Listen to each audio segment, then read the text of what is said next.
Hey guys, welcome to the Hoops Crew Media Network. This is Postgame Live, brought to you by Valhalla Brewing, the nectar of the gods. My name is Ben Reeve, and I'm coming to you from the garage in the normal recording studio tonight. I didn't get to the game. It was Carlton 138, 21 goals, 12. Defeating Geelong by 63 points, 75, 11 goals, 9. Ladies and gentlemen, boys and girls, and everybody in between, to steal a line from my good mate Jake, it's over. The era, it's over, everyone. It's been fun.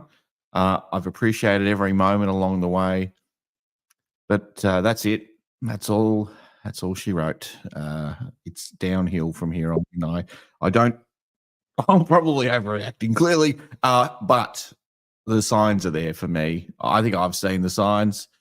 It's not ace of base for those older ones that might know what I'm talking about there, but I saw the signs. It opened up my eyes. I saw the signs, and I didn't like what I saw. Some really, really worrying things happening at the Cattery. All a bunch of good blokes. I'm not going to come on tonight and tear anyone to shreds, other than to say all 23 of them were pretty rubbish. I'm not going to single out anyone. I'll leave that to everyone else. I'm not going to stop you. It's a free space here.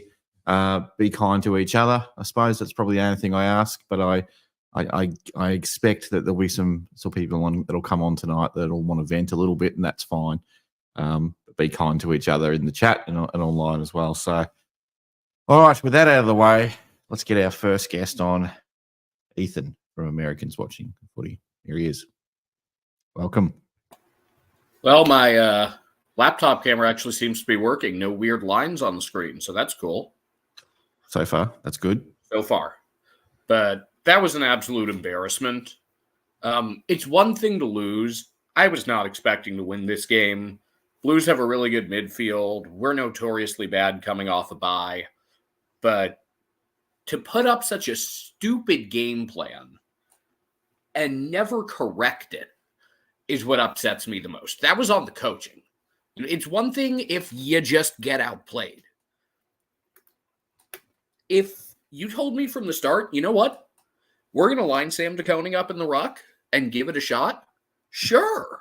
But after a quarter, it was clear to everyone that it wasn't working, and they never abandoned it. And, if you've watched Carlton at all, whether it's been Pitnet or Tom DeConing, if their ruckman is getting hitouts and clearances, they feast.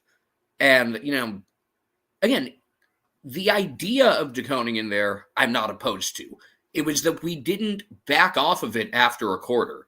And that's just really frustrating, that we didn't bother making any adjustments to put anyone in position to succeed, other than throwing in Gary Rowan when the game was decided by subbing out O'Sheen, who wasn't even the worst of our Irish players tonight. Mark O'Connor, non-existent. He had a great view of the action, got to watch Patrick Cripps up close, but it's if he's not out there as a tagger, what is he providing? Why isn't someone like Brandon Parfit, who can at least get clearances in there, or Mitch Hardy or Lawson Humphreys or any of these other options? Those just... Having both him and O'Sheen in at the same time is really pointless. I'd rather back in O'Sheen because of the upside. I'd still rather give him more time to develop in the twos, if I could choose what to do there. But if we're going to play one of the two, I'd rather it be him. Just midfield could not perform tonight. I've seen this with Jack Bowes a bunch of times, where if he's your fourth or fifth best midfielder for a game like this, you're in good shape. But you look at the games he's been at his best, it's been against, basically Richmond's VFL side, against opponents like North. I have no doubt he'll show up and turn it on against West Coast, but and obviously Tanner Brune's injury does him no favors, but Bowes is not going to go out there and be able to throw down with Patrick Cripps.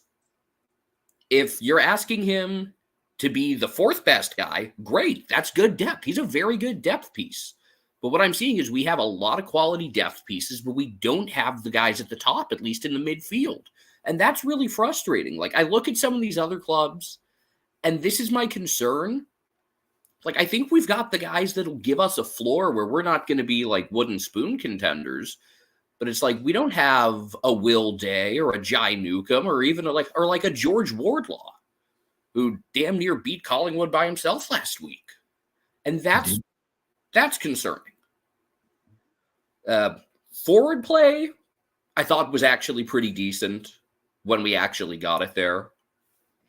To score 75 off of the minimal chances we had, I'm not going to complain too much about. Although we did have one 11-point swing off the bad Ollie Henry miss. Wasn't his best game. I'm not going to hold him to the fire. He was, he and Stengel being quiet were like our 15th and 16th biggest problems. Defensively, I actually don't think Jack Henry was that bad. You're normally one that comes on Jack Henry. I know. There was like one bad lead he gave up where he let me check in my notes here. There was one where he couldn't get back on Harry Mackay, and that wasn't too bad, honestly. He did okay. Kolajashny did okay on Curnow, but also had a couple of really bad turnovers. My issue is much more with Sam DeConing right now, and just between the throwing him into the ruck and all of the other things that caused. Like, it meant Zach Guthrie was playing way farther back and didn't have chances to impact the game by moving the ball. It just... Yeah, there was a lot of... I was watching it and I thought there's just so many things that aren't working at the moment, and it's really hard to put my finger on. It's like a ship that's with about 15 holes in it, and which one do you plug? Like, you can't plug them all. It doesn't seem no but matter not what only we do. that, instead we tried to plug a hole that wasn't there and ended up just making more holes. Mm-hmm.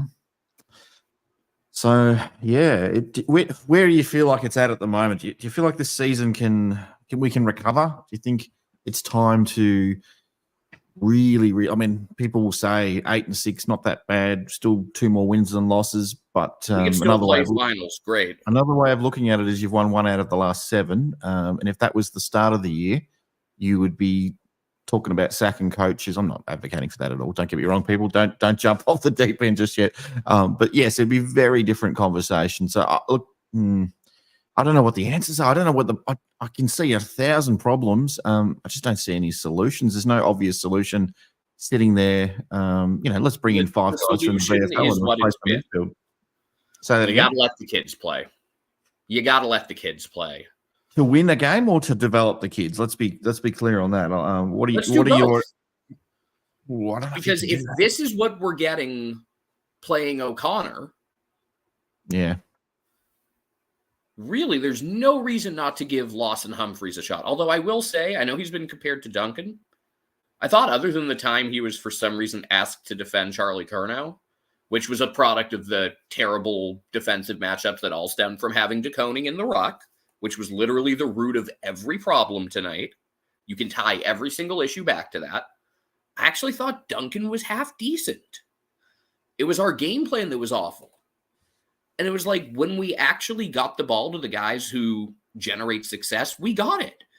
Brad Close, get the ball to him, we're going to score.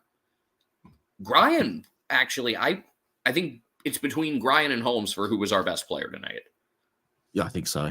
I know he had 1 or 2 kicks he tried to set up that got turned over, but there were a couple times he was the first man to touch the ball off of a ruck contest, and he handballed it out for a really nice clearance. It was like, let's see more of that. It reminds me a little.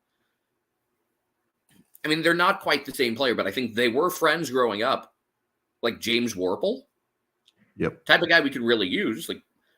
Let's stick our best guys in the middle more. Stick Gryan in the middle more. Stick Close in the middle more. Of these middle tier guys, because you were sort of suggesting that there's not many of those elite level players. Of those, let's say there's 10 of those middle tier guys. Are any of those? Is there anyone that you can think of that is going to take the next step? Now, I'm going to say straight off the bat, Max Holmes has already taken the next step. Oh yeah, he's taken it. almost, if he's not all Australian, he's very close. And I there's a think bunch Zach of Guthrie's taken some of it. The last couple weeks he's been fair, but I'm satisfied with him. I'm high on Ollie Dempsey. Yeah, Ollie Dempsey. I think he's probably the one for me that has the potential to.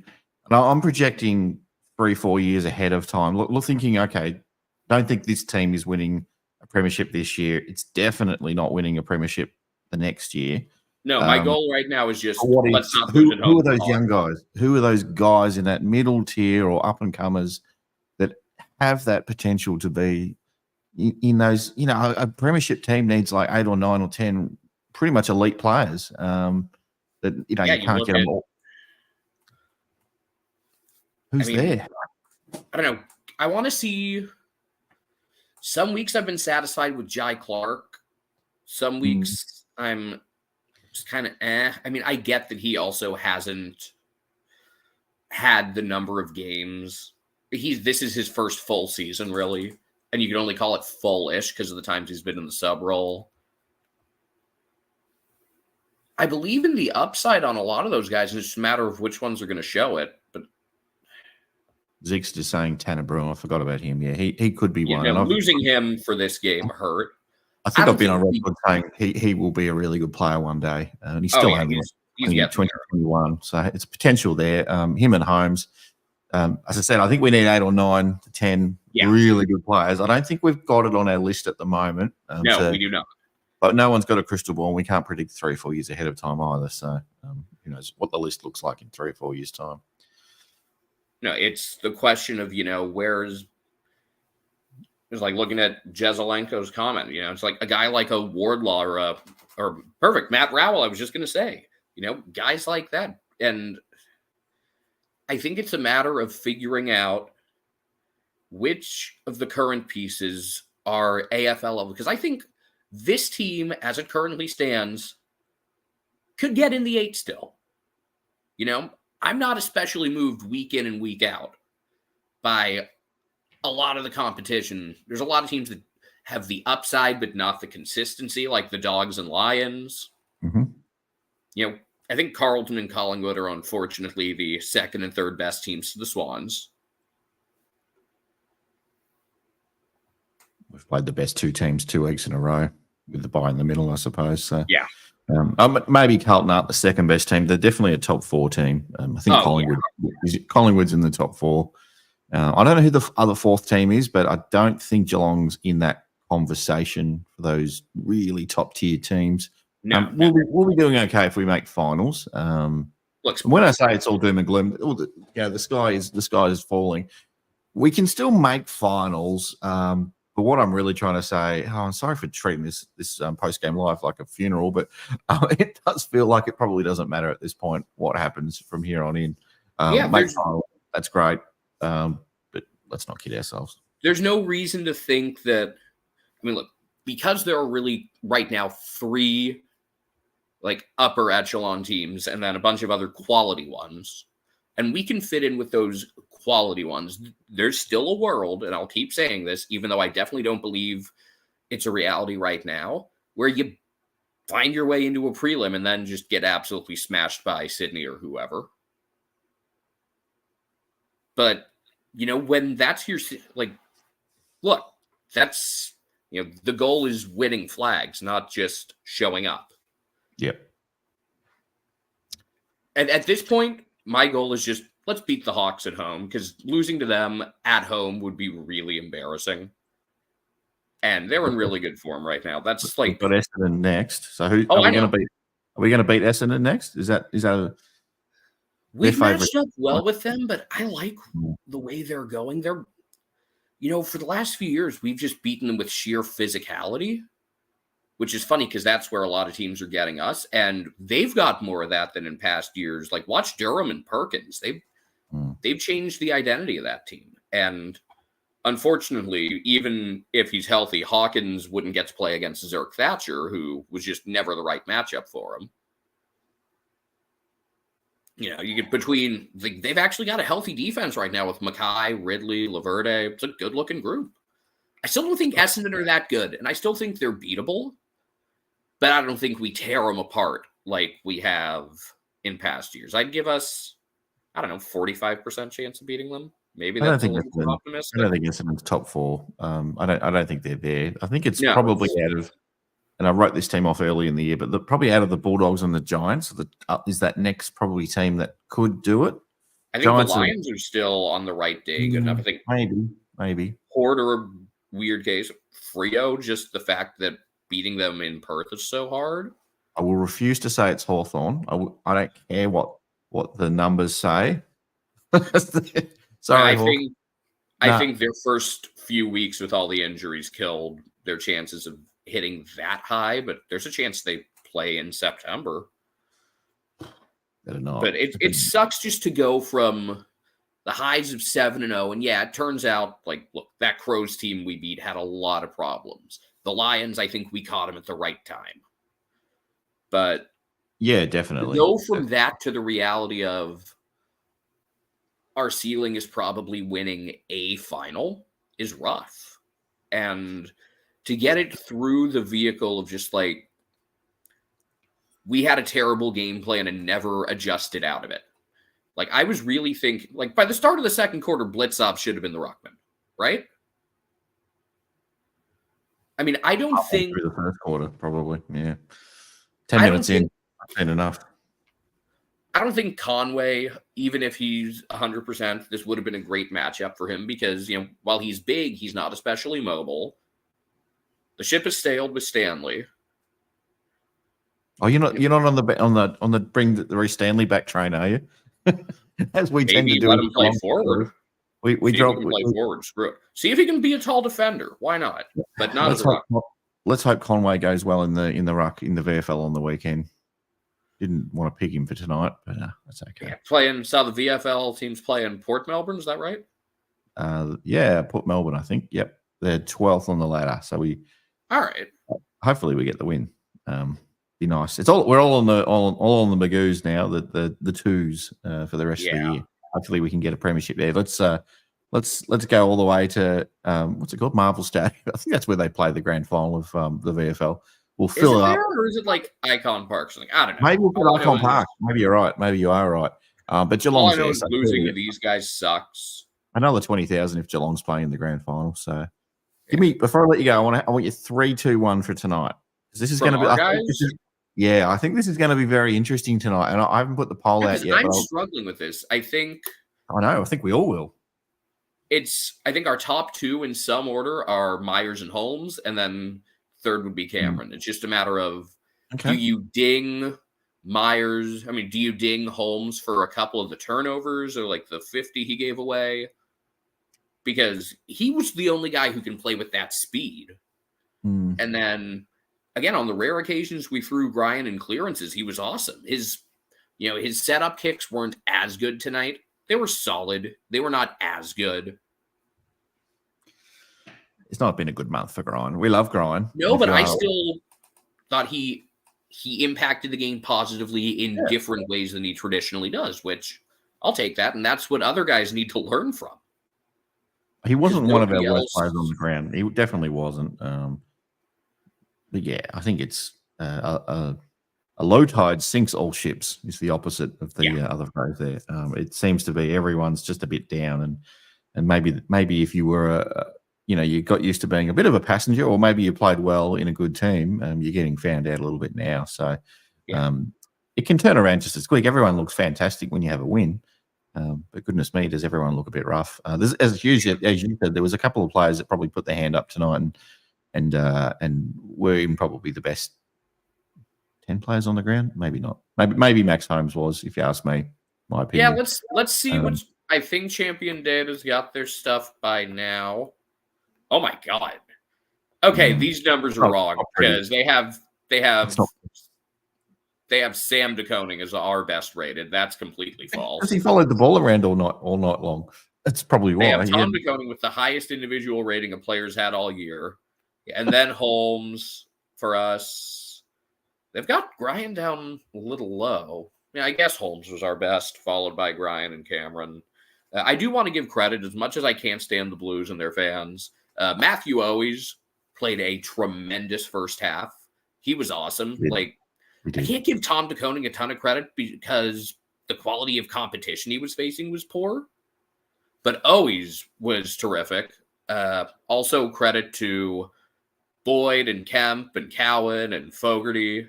Like, they've got some depth pieces. Got both Hollins brothers. Bringing in the second Hollins from Gold Coast. That's a steal so far.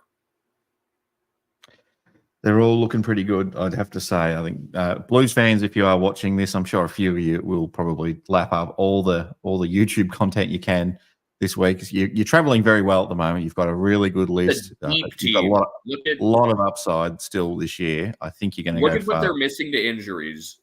Yep. And that's still like a really complete lineup. Like, it's tough when, Fantasia and Durden, you're subbing one out for the other when neither of them have done anything wrong.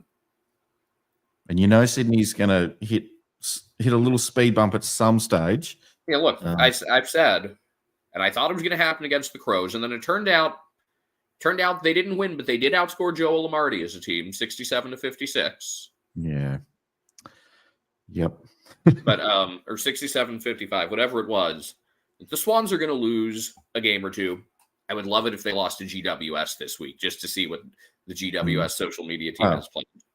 It's a big test, isn't it? Realistically, they probably finished 20-3. Probably. I'll let you go, mate. Thanks for coming on again after a loss. I found it. This was probably first time this year where I really thought about pulling the plug on the show tonight. And I can't do it because I've committed, and part of doing this is being here for the tough times as well. But it really is hard, and I apologise to everyone, to you as well, Ethan. I've been very, very flat and down, and I don't blame you. The doomsday for me at the moment. I hope there's some more positive people to come in the chat. But I want to thank you. You're always fantastic, and everybody loves it when you come on. So I didn't want to make you wait till the end of this one. And I will leave with one last comment. Thank you. I will be watching next week's game from Miami, and then we'll be watching Argentina play Peru at the Dolphin Stadium. And wearing my Ryan Messi shirt would be a lot more fun coming off of a win than coming off a loss. Well, let's hope so. Let's just go win some games at this point. Go win some games. Enjoy your night. Enjoy your day. Yeah. I'm just going to go sleep. That sucked. See you, mate. Thanks for having me. He's a good bloke, isn't he? He knows his footy, as everyone just says. I'll read a few of the comments out on the chat. Tony, tough decisions have to come now with selection. Tony, we've been saying this for a while now, mate. No one's listening. There's no one listening. Like, there's no reward for some of these VFL boys. Yes, they're not. They're not going to come in and be superstars of the AFL. But can we give them some opportunity, please? Can we give them a chance? Can we maybe see what we've got? We're just going to roll out with the same old guys who aren't going to be there. I think if these coaches think we're winning the premiership, well, if we win it, I'm going to look very stupid. But I like to think I'm reasonably intelligent, and most of us, I'm probably along with everyone, a lot of other people thinking it's over. But yeah, I think some decisions need to get made about some players. I think a few decisions have probably been made about playing on next year now, the way things are going. But thank you for that, Tony. Commentator Max, let's win the Magoos flag. I reckon let's get all on the twos, all on the reserves now. Let's follow those boys. Win 9 straight this weekend. It's a historic period of time for the VFL. Hopefully, we'll keep winning. Unfortunately, if you're in Geelong, you're not going to get to see them this week unless you want to travel up the highway and watch them in Port Melbourne. But they'll be back down in Geelong very soon. So, yeah, you might see some of your premiership stars running around in the Magoos in a few weeks' time, and maybe you'll see some of those pretty good midfielders and forwards and so forth having some more opportunities at AFL level. Let's hope so as we come into the back end of the year anyway. All right, here we go. I've gone Max again there. Sorry about that. Jackie. Clip it. Ben said sack the coach. I did not say that, Jackie. Don't you dare put words into my mouth. We'll rewind this and see what exactly I said. No, Chris Scott. Actually, what I will say, though, I'm not going to say sack the coach. I was chatting to Mrs. Hoops earlier, and I was saying, if Chris Scott made his mind up that this is his last year and he's just going to play all his premiership heroes all year round, and he doesn't care about the next generation coming through, fair enough. I get that. You love these guys and they bled for you, and I don't think that's probably what's happening. But the idiot in me might cross my mind a little bit. Omar, I've got a couple of comments from me here. I still can't process what just happened. Well, we got spanked. We got our pants pulled down, and Carlton warmed their hand up and went smack right on the buttock, and did it multiple times, 10 times actually. We lost by 10 goals. So yes, we've got some raw buttocks, and not great. And I'm going to have to lay up tonight in bed, staring at the ceiling, thinking about this a little bit, because it's hurt me in the heart. This one. I've got another one for you, Omar. Thanks for joining us on the chat tonight too. Appreciate that. At this pace, we'll be lucky to make the finals. I agree. These embarrassing games are killing our chances. One thing is losing a game, and another totally different is being smashed so badly. Yeah. I'm seeing this game not in isolation, really. It's been a couple of weeks that have been really tough, but yeah, it seems to be a bit of a pattern now. All right. What was Hawkins' injury? I don't know, but I cited some crutches. There's probably people watching Channel 7. Well, why would you watch that? You've got Postgame Live to watch, but no, I'm sure there's people watching Channel 7 and they're talking about what happened here. It did look like it was slightly off the ball. If you know in the chat, please feel free to post it in the chat what happened there. All right, let's get Kiwi on. Here he is, another one of the favourites of the show. Good evening. How you going? Why do I say that? Why do I ask how you're going? Clearly you're not. Are you okay? There you go. I'm okay now, Ben. But like you, I was contemplating to not come on this show after the game. I was very, very flat as well. And look, I could cop a loss, but a performance like that, not good enough. Not good enough from Geelong. Like, how can you go from 7-0 to play like this? It just looked like a repeat of the Gold Coast game. Just getting smashed in the clearances week in, week out. We've had the week off to figure this out, but it's just the same old crap. It's just like, why aren't we making some changes? It's just absolutely frustrating. Like, and full credit to Carlton. They're a great side. Top 4, you lock it into them. You could take it to the bank. Like, they're just another level. And we played Sydney a couple of weeks ago. They're the best team in the comp. But yeah, it's just not good. It's just not good enough. Like, I don't know. It's Do you have any? Yeah. Do you have hope still? Do you believe we can find a way through whatever's going on and figure our way out of this? You can say it's injuries, but I don't think we've got any more injuries than any other team. Got no more injuries, but we're going to have to find a way to figure this out. I think we can make finals, but I did say in the beginning of the year that we're not top 4 material. I think there's a lot more other teams that are a lot more worthy in top 4. As I said, Sydney, Carlton, Collingwood. But I just feel like but having said that, I just feel like the top 8 spot is in jeopardy at the moment. You've got teams like Hawthorn, you've got the Western Bulldogs, Fremantle. All of a sudden, they're playing great footy at the moment as well. We just got to get our act together. What are we, 1-6 since that start? Yeah, and look, maybe that was maybe best case scenario was going to be 3-4 or 4-3. It was a tough run of games that we've just come through. Things will get slightly easier, at least on paper. They look a little bit easier now. We've got Essendon and Hawthorn in the next 2 weeks, so we have a chance to go 2-0 in those games. Definitely not going to give it to us. We're going to have to play well. We'll have to play well, but we're capable of beating those teams. Yeah. Because Essendon all of a sudden as well, they're playing great. They're playing great footy too, And as I said with the Hawks, I think I either said this to you or Paul in one of the previous shows as well. I think they're well ahead of us with their young list they've got at the moment. They've given the keys to the kids, and look at what they're doing at the moment. And I think Ethan was spot on with what he said. We do have some of the tools, but they're not at that superstar level yet. And I just think we just got to get experiences. And like I heard on SEN, I'll put this on the tweet. Heard on SEN this arvo, like Lawson Humphreys was going to make his me excited. debut.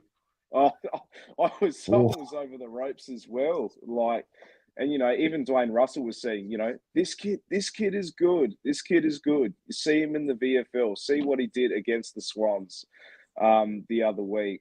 Like, there's a few players that are just not up to standard at the moment. Tom Hawkins, where was he? Could name a few, but Can we talk about Tom? And I'm not going to here to put him down, other than to say no. I'm not going to put him down, but I'm not a vet. I wasn't talking about that. I wouldn't be surprised if that's the last time we ever see Tom Hawkins play an AFL game. That's I think that's a bold call. I don't really want to make the call. Maybe I'm being sensationalist. Probably am. Well, but I think right at the moment, I'll probably agree with you, because if the injury is that serious, like it was like Chris Judd 10 years ago, he had a serious knee injury. I don't want to compare to that, but it's just he's got 2 months to get back from it now before finals, and that's if we don't make the finals, then there's no extra time. Yeah, he gets the bye after round 24 before the finals start if we make the finals, but that's a big F. So the way things are trending is probably what I'm trying to say. It looks like a bad one. He's not been going well as it is anyway, so now he's not going to be able to do a lot of running, you wouldn't have thought. I don't know, Geelong, if Geelong doesn't make the finals, which it's not looking like it's tracking that way, it could be. It could be the end, which is terribly sad. But unfortunately, you also run the risk when you go an extra year that your body breaks down. And it happened to Gary Senior. He was going okay and then never got back, really, after I played a few games. And I think it was 1996 or 97 or something like that. And, just got injured anyway. Yeah. But what do you think? Is Tom, is it – you don't have to be sensationalist. Leave that to me. But are we going to see Tommy do it one more time, a big bag? Has he got it in him? Can he find his way back from this injury and just remind us all how fantastic he's been? I think if we lived in a hypothetical world, Geelong took out the premiership, he'd call it a day. But obviously we're in the reality of it at the moment. And knowing Tomahawk, I think he'd want to play his heart out and all of that. No matter what it takes, he's the heart and soul of the Geelong Football Club. Like his mate Joel Selwood, he'll just do whatever it takes as well. He could like rock up on a wheelchair on training on Monday. And it's like, put me in, Scotty. I'm going to do whatever it takes. Like, he's the heart and soul of the club. So what does it look like for the Cats? And we're just guessing here. We're making a lot of assumptions, but let's say he is out for a month. Let's just say 4 weeks. Let's throw that number out. What does it look like for the forward line setup? Jez is still there. Gary Rowan will probably not wear the sub vest next week. But I think Shannon Neale comes back in, and I suspect that he probably would spend a fair bit of time in the second half of this year in the seniors. But it just probably he'd get more opportunity if a Jezza or a Hawkins wasn't around. And now he's got that. And now he's got that opportunity. But also it's a bit, I worry for the young fella, because there's a lot of pressure that comes with that as well. And we're not a very forgiving fan base, unfortunately, sometimes for a young kid just learning his way. No, but I think talk me through the next month anyway. The thing with Shannon Neale, he has the tools to be a great key forward as well. Like some of the games he played, he kicked two or three goals. He can also rotate in the ruck as well. He's a good pincher ruck too. I'd say he is the heir apparent to Tom Hawkins. When it's all said and done, I think he's certainly next in line. And I know he's a WA boy, but let's just do whatever it takes to keep him as well, because I think he's gonna be a gun. And the glimpses that we saw in Shannon Neale, he's gonna be good. Here's one for you. Let's say Shannon Neale kicks 50 goals next year. Let's just say, I'm doing a lot of these hypotheticals. Let's just say he kicks 50 goals next year. Oh, he's worth a lot. Geez, let's pay him some money. But he's a WA boy. And guess who else is playing in WA at the moment? Guess who else is playing in WA? Jump on your Harley Davidson, ride that over the Nullarbor. There's a nice parking spot just outside, just out the front of the players' entrance at Kiddenial Park for Harley Reid, just to pull off his big hog. You just park it there. I'll tell you what, Shannon Neale, you're 50 goals, but you're off to Perth. Off you go. I'll tell you what, knowing Andrew Mackie and Stephen Wells, they're going to do their magic and keep them both, and Lawson Humphries as well. And somehow hang on to Stengel as well, you think? Yeah, we're going to find a way and scam West Coast again, like we did in the Jeremy Cameron when we shipped off Tim Kelly. We essentially got Jeremy Cameron out of that deal. So yeah. Find a way. Yeah. Kiri says the Geelong Cats will find a way. Andrew Mackie, hope you're listening. Make it happen. Take it to the bank. How are we going to do this? Let's get your 3-2-1s before I let you go tonight. Who did you have? Ethan had, I think, Myers, Holmes, and Jezza, I think. Yeah. Probably in no particular order. I think, Max Holmes, Jeremy Cameron, and I'm going to say Ollie Dempsey as well. I thought he played a really good game too. Yeah, he racked up the ball quite a bit. He took like a really good intercept mark. I think it was like midway through the first or second quarter. Yeah, and he's great. He's great, and I think he's certainly a lock for the best 23 next year. I really liked Ollie Dempsey's performance. He was a standout for me. Anyone you weren't so pleased with tonight? We did talk about the Tomahawk. He's always. You see what I'm doing? I'm trying not to bag out any of the players, but I'm encouraging the guests to do that. That's what you do. Yeah, I haven't got the balls to say it myself. I'm probably going to say Mark O'Connor, to be honest. Because I was reading through Ethan's tweets as well. He just didn't get it. Just didn't get much of the ball as well. And honestly, what's his position in the team as well? You know, you've got other players like Lawson Humphries and Mitch Hardy and all of that in the game. And I just don't know what's going on. I just don't know what's going on with him. It just chills at times, you know. But Mark O'Connor's a bit underwhelming for me, in my opinion.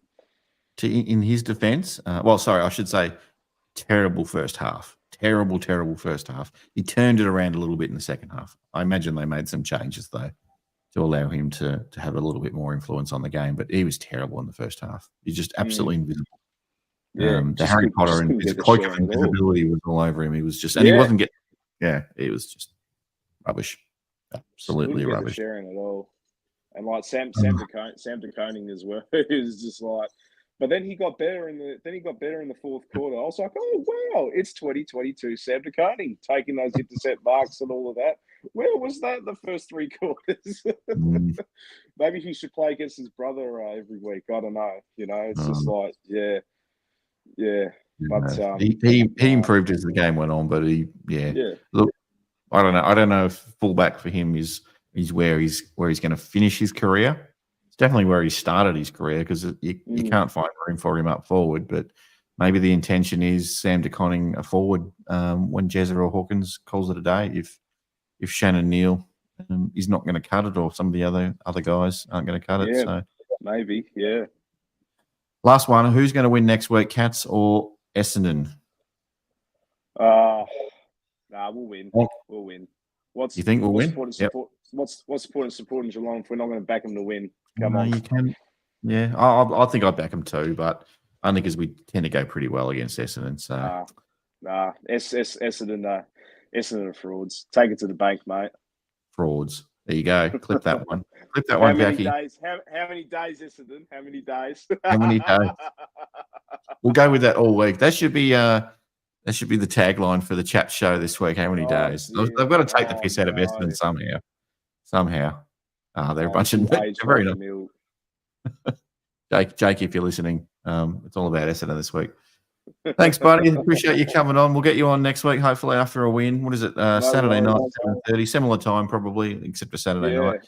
But we'll be singing the Cat song this time, I'm sure. Absolutely, mate.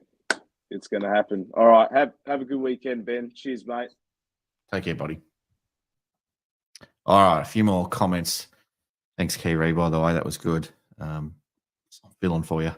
Desmalenko, how are we meant to know what these unearthed kids have at the top level if we don't ever give them a shot at it? Time is now, surely. It has to be now. Come on. Let's get real. It's time for these kids to get a game. I don't know what's going on. Gary says, Hawkins for one last farewell game. Make it happen. Gee, you've written him off too. I'll probably piss some people off watching this. Paul James, co-host of the Hoops crew, always says I'm trying to retire Tom Hawkins. I just find it really hard for him to come back now. I'm just gonna say I think it's gonna be hard to get back. He's been hanging on, Tom, and now an injury, and yeah, we'll see what happens. And if we're not going that well, and you're coming back, and Shannon Neale's got to make way for you when we're trying to develop him. I don't know if that's the right thing to be doing at this point in time, but I don't know. I think that's your name. If you're listening, that's the person's name. All of the other mid-level teams, Freo, Bulldogs, Brisbane, Gold Coast, Hawthorn, Essendon, have shown high-quality football at times in the last 2 months. We haven't at all. Are we really a top 8 quality, if not for an easy run home? Easy start to the season, in hindsight. Easy run to the home. Maybe. We'll see what happens in the last 9 weeks now. For us, 9 weeks at least. It's going to be an interesting time ahead. Ethan, again, round 24, West Coast is Tom's send-off at this point in time. Yeah, it's definitely a send-off, unless you're a believer that we still make the finals. There's a lot of you out there that still think we can make finals. Last comment, Razuski, I think. Sorry if I've got that wrong. Neale for Reed, straight swap. Yeah, straight swap. They should throw in a bit as well. Come on. You've got an absolute gun forward for the next 10 years. Throw in a bit more.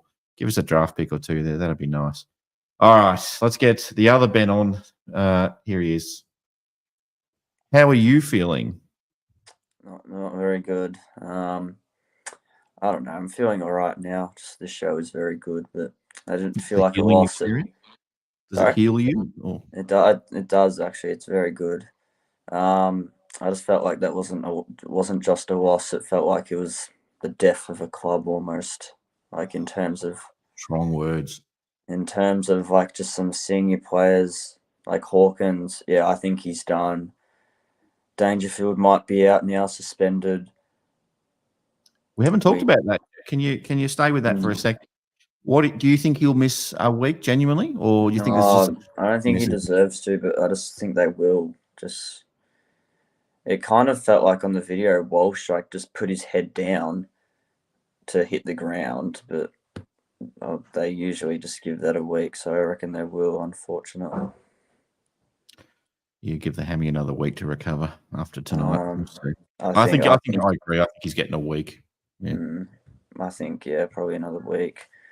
But I just look at our VFL team and the way they're going, just how players can't get into this team still. Like for Lawson Humphries, for example, like he's getting 28 touches a game VFL. Like it's something very good.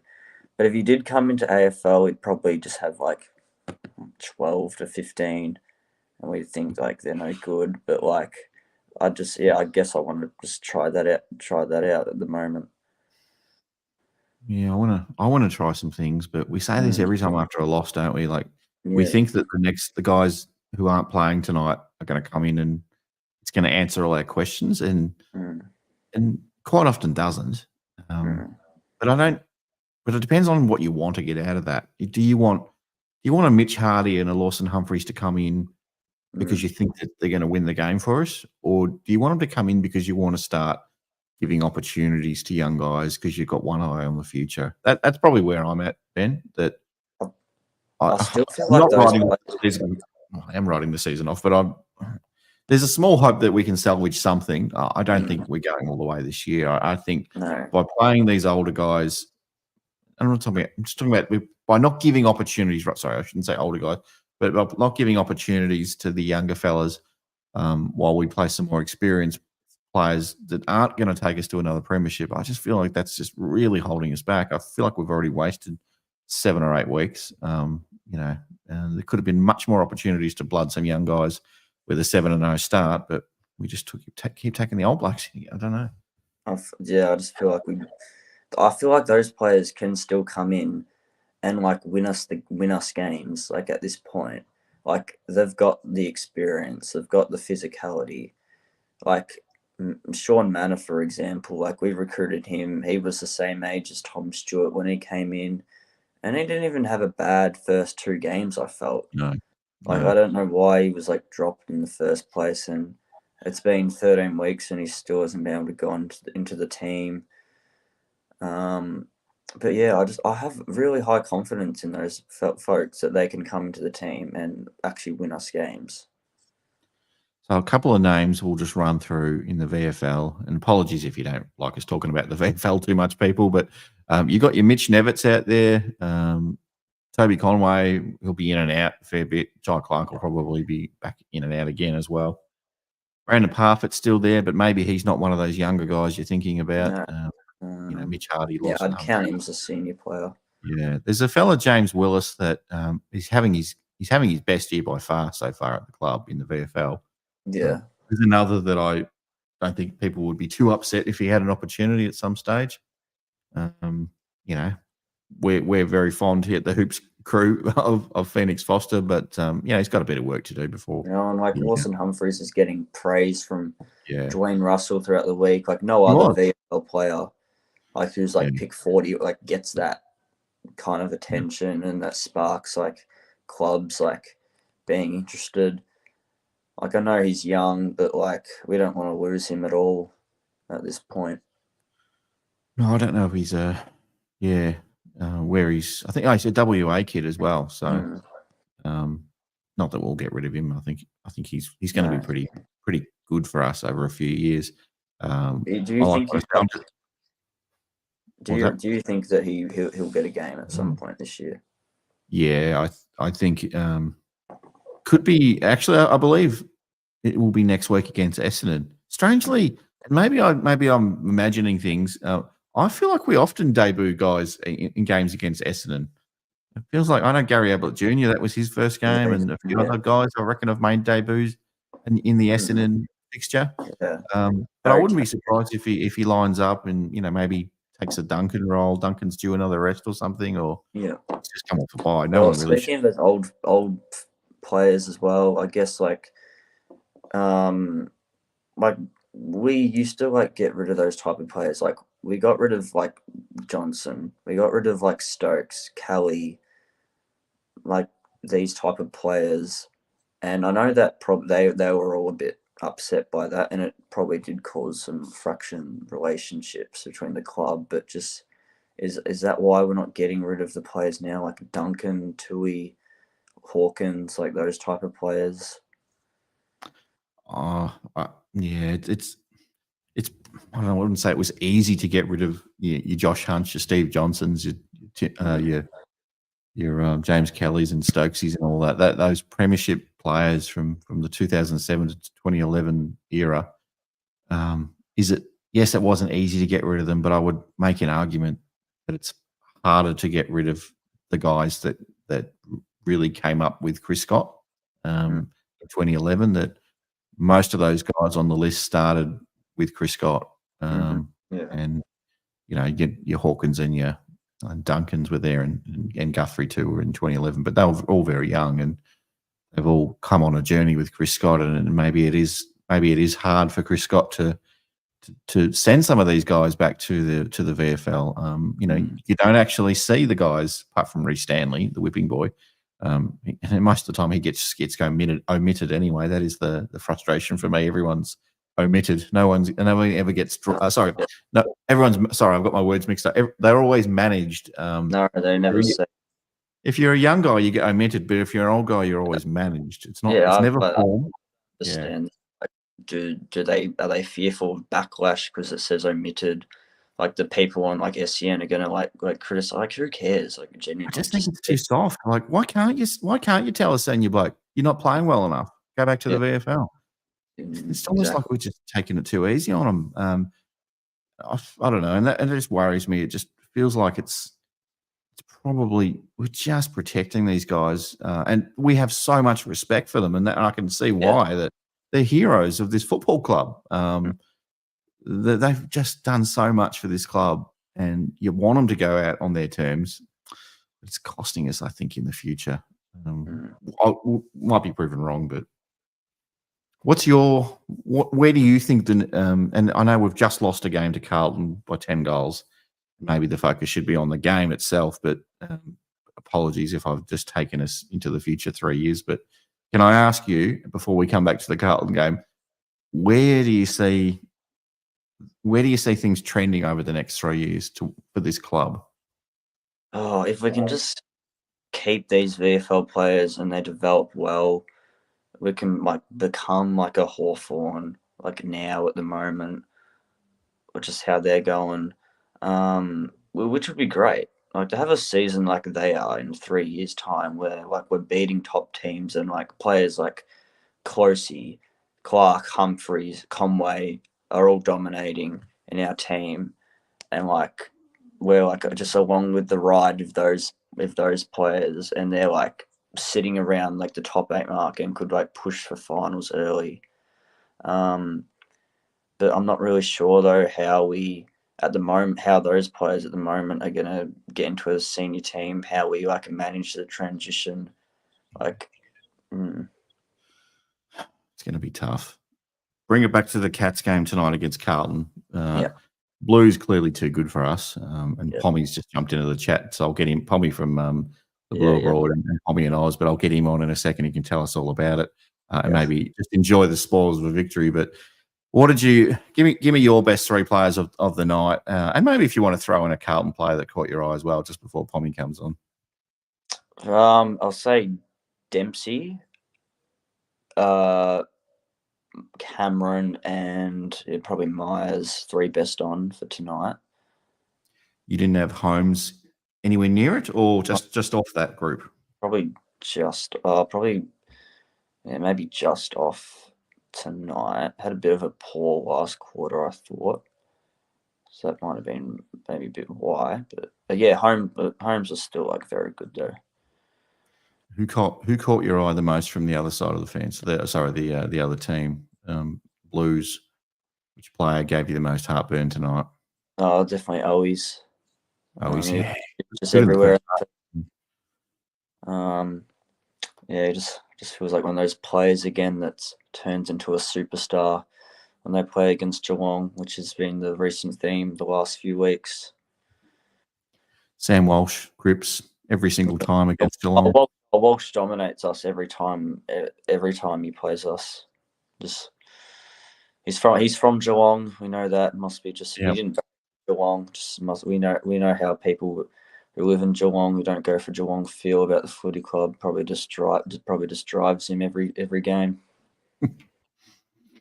Carlton's got a good list, and if they can stay healthy and get a bit of some momentum going over the next month or two, heading into September, I think some other teams should be very wary. It looks like a prelim's on the horizon for them. Mm-hmm. I feel like they'll still just fall short again. Maybe I'm just saying that to stir Pommy up a little bit. He'll come on next, but we'll see. Mate, I really appreciate everyone, yourself included, who's come on tonight after this loss. It's so hard. I nearly couldn't do it, as I said before, but I love having you on, Ben. So I really appreciate you. I think we can beat the Bombers next week. We usually do. It definitely won't be a smashing like it has been recently. But I think we can beat them. But just the most important thing, Hawthorn 2 weeks time. We just have to win that. If we lose that is, even if we make like finals and we lose that game, that's going to be devastating. That could have like generational impacts. Mate, I'm not talking about you, Ben, but if you are watching this, if you're listening to this, and you have the opportunity to go to the Cats Hawthorn game and you don't, you're dead to me. We need to fill up this stadium. We cannot have a spare seat at this stadium against the Hawthorn game. Yeah, we need to let them know. They need to really know that they're at Geelong. We have an opportunity. We're playing a massive rival. This is like Premier League type stuff where we're playing a massive rival, and we can have it's at our home. It's not like it's at the G where it can be half. It's at our home where we can have majority supporters. We just got to do it. We've got to do it.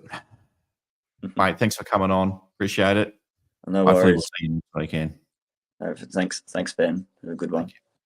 Yeah, good one too. All right. Our good friend from the Blues, Pommy and Oz. Here he is. Congratulations, Pom. A good win from the Blues. You should be very proud.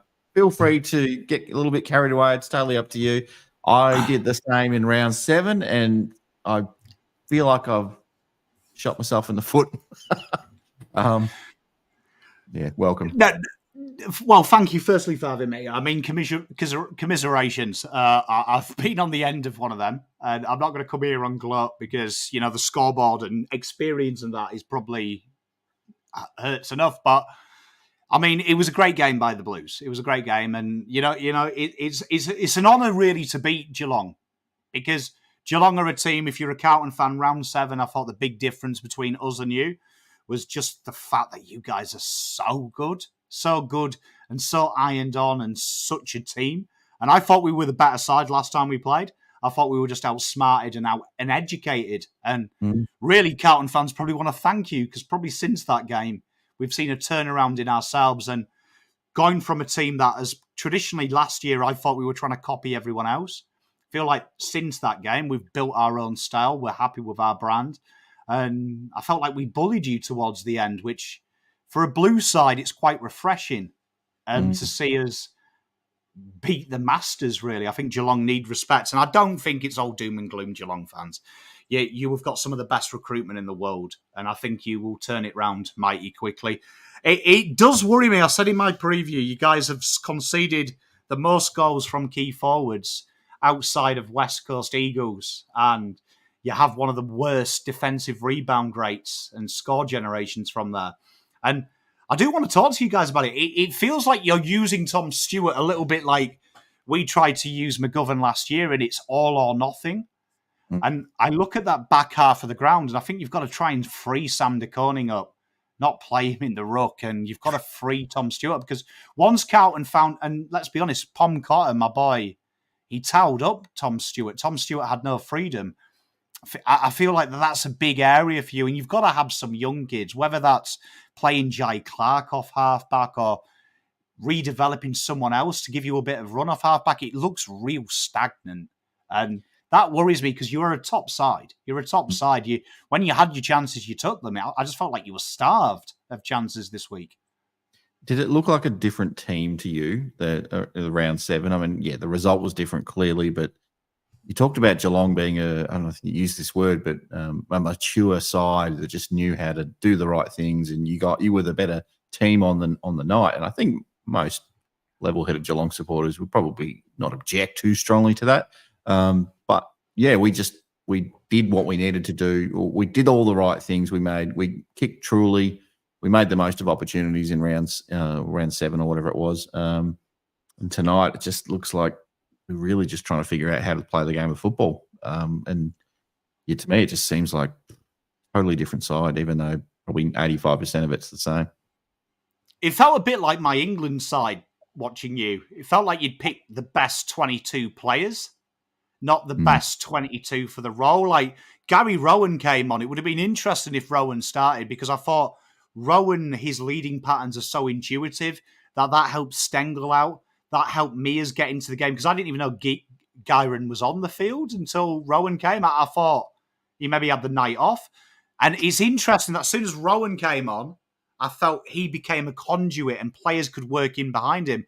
You play Ollie Henry in that role the first half. And when I watch Ollie Henry, I think he's still wet behind the ears. I don't think he quite understands how his role can severely help players like Stengel behind him, them leading spaces. When Rowan came, you saw he would lead deep. Carlton saw Cameron, and then Stengel could kind of sneak, and he got a bit more involved. It feels like you guys need to pick your best 22 based. I felt like it felt like you guys had a plan, and I think Scott got it wrong. I think he had maybe an element of arrogance. Carlton would succumb to the pressure, but once we got ahead, I felt like there was no synergy between any line. Like I felt like if we could slow you down in the back line, you would just bomb it down the wing and maybe your midfielders would get on the end of it. It didn't feel like round 7 where you kind of had Max Holmes leading deep and then you had that short kick and then the overlap run would start and then you'd have Cameron running to halfway, Tom Hawkins going into the goal square, Stengel running here, there and everywhere. Felt like once Carlton had worked out if we could slow you down, your plan B was hopefully have a better plan A. And I really do wait, Gary Rowan. I look at that team and it's weird because I know that you don't like Shannon Neale and I know people complain about players like Toby Conley. No, I know that Geelong fans don't think they're ready, but I think Blitzarves for me is so important to you because he's the guy you put where shit goes wrong and you couldn't do that tonight. And I felt like Max Holmes needed Blitzarves' support on the ball as opposed to pissing about in the wing. And Carlton see that when we have to play idiots like Patrick Cripps in the ruck. When we've done that, it kills you. It kills you when you put a midfielder who protects in the ruck. And it's a bizarre thing. And you know what? I'm sure Chris Scott got a lesson. I heard his press conference. It was nice for Chris Scott to give Carlton compliments because I think sometimes Chris Scott doesn't. But I think you'll learn. And I still think you'll win the 8. Is he the Serena Williams of AFL coaches? You know, it was always I played bad, not that the opponent played really well. I like Serena Williams, but that really annoyed me in her press. It was nice. Chris Scott was kind of complimentary. I think it's a huge honour because he was terrific. Yeah, huge honour. But you know, full respect to Geelong. You guys will be all right. I know losing's new to you guys. I feel you. Can I ask you? Did we come off as spoiled little shits? Like we've had all this success. And it's finally starting to drop off a bit. And here we are, funeral procession on the post-game live show, doom and gloom. Just cop your whack, Geelong. Does it feel a little bit like that for an opposition supporter? Looking at us, having a bit of a tear? No, to the uneducated, maybe. I mean, I'm a Manchester United fan, so I've seen us win everything. All of our chants are around was so dominant. And I see it's kind of an adjustment because the good times feel like they're going to last forever. And I think in AFL, winning the flag is kind of so hard to do. To be like an EPL side, you've got to be in the 8. And that's something that you guys have done. You guys have been spoiled for success. And I think your standards are why you're so good. I think the fact that you guys are all here crying it's the end of an era is why you're so good. Because you don't accept losing. You have a bare minimum requirement. And as much as I hate Geelong because you're so good, like one thing I would admire about you is you guys and girls of your club love your club and you will protect it till you die. And that is ultimately the DNA of an incredibly successful side. And that's why you guys will be all right. But it was also the DNA, and it may be again for the Carlton Football Club through the 80s and early part of the 90s. You guys just didn't accept losing. Then, you know, clearly you've had that long stretch of being a struggling club, but it's starting to turn now. And it can happen to any team. Thankfully, we've avoided that pitfall for a while now. It does feel like we're about to cop our whack, though. And so myself and other Geelong supporters, we're just going to have to strap in, Pommy, and hope we just don't lose our shit over the next 5 or 6 years, or whatever long it takes to go again. Maybe we can do it. Long surprises, teams. I think there's a fine gradient. Always remember the gradient. I think the mistake Carlton made is they had arrogance. So I see it with my Manchester United. Eventually, you cling on to the belief you used to be good, and sometimes that clouds you. And you're like, and you start saying stupid shit like Man United fans do. Oh, Rooney never did this. And it's like, Rooney's half dead. This is 2024. You've got to start honouring the past, but using that as the standard. And you will be all right. Trust me, Geelong are an incredible, incredible powerhouse outfit. Off the field, you guys are probably one of the best off-the-field recruiting teams in the league. Look at the list that won. Yeah, 70% of it were 40s and overs, peak 40s and overs.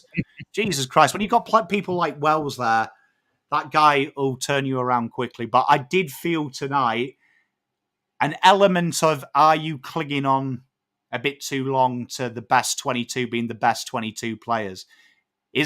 I've seen your VFL team. It's flying at the moment.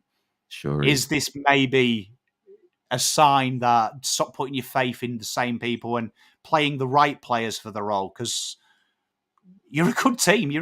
And you've got so many old players now that can protect the young players. It would have been good to see, some of your VFL boys. And maybe we will see it in the next couple of weeks and you'll get some energy from it. But stick fat, Geelong fans. I have no doubt we will see you in finals. And we will probably see you in finals. Annoyingly, you'll do a Hawthorn, a 2-year rebuild. And fucking 2026, you'll be back beating everyone up. Let's hope so. Well, at least for us, not for everyone else. Before I let you go, though, I do want to just ask you about your Blues and what are your thoughts over the next 9 weeks to come? It's a hell of a lot of games still ahead of you, but you are in a very nice position at the moment to have a crack at this thing. I think anything less than a prelim for me at this point in time would be a bit of a letdown for Carlton fans. That's the way I'm looking at how you're travelling as a club at the moment. But I also think you're probably one of the 3 teams, probably got Collingwood in there as well, and clearly Sydney.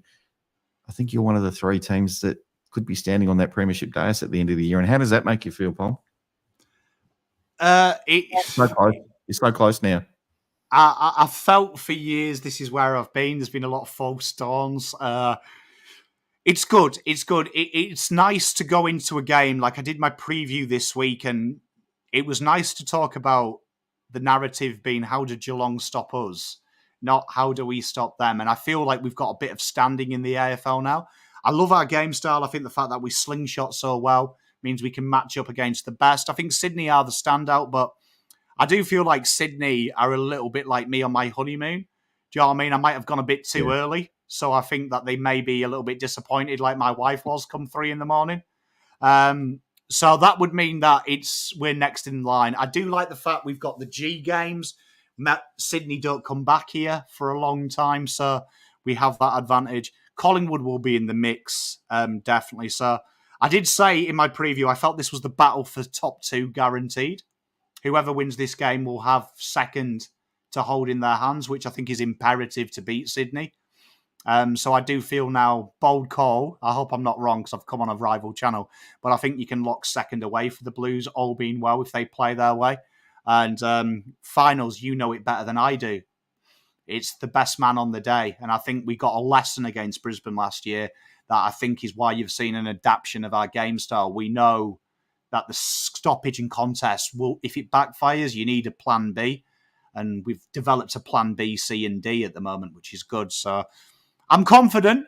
I will be the happiest man alive should these boys come end of September lift that flag, because one last question. It's hurt.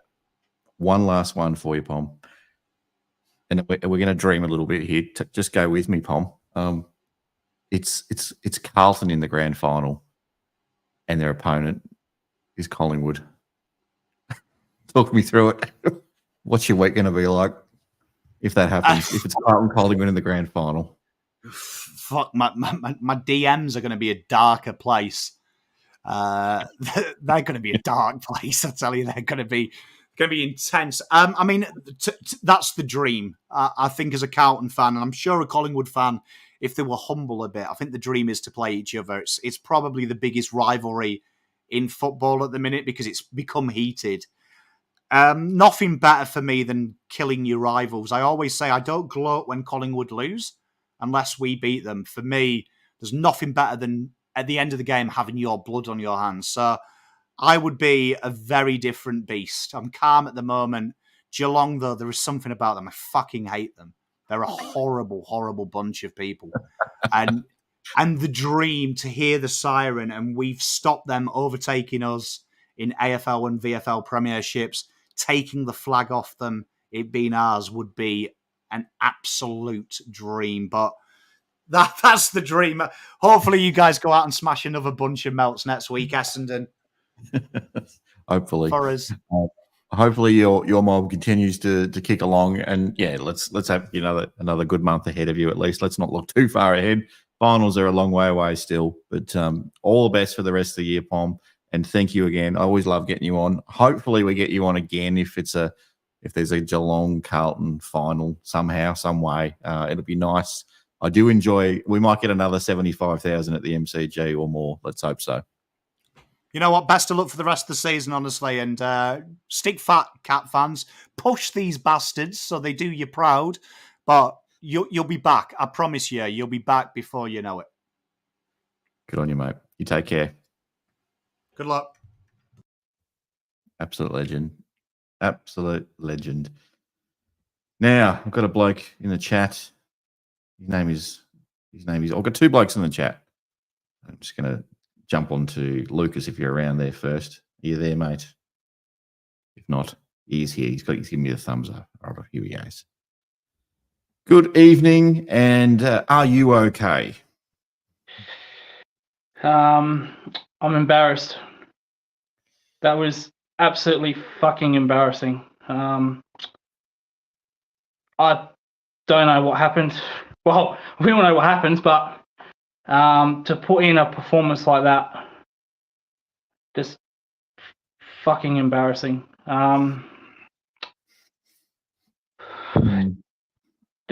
Just never. We're never in this game.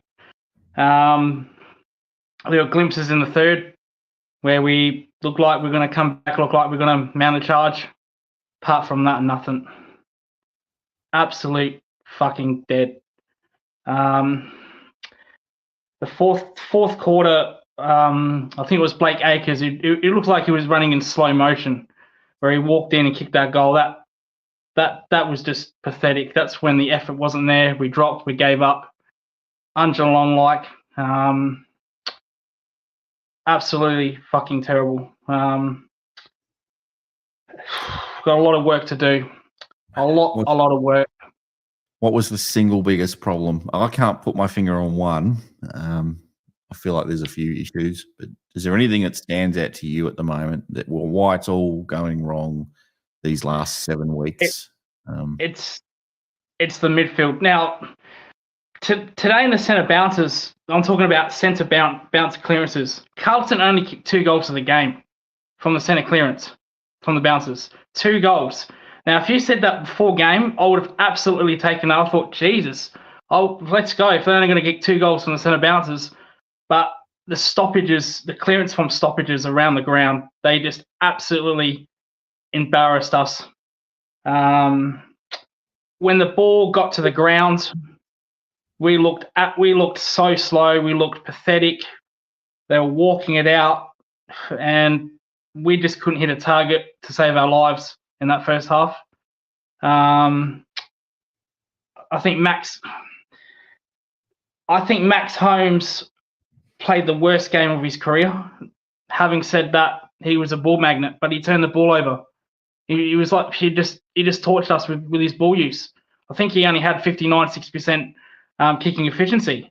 It was so I don't.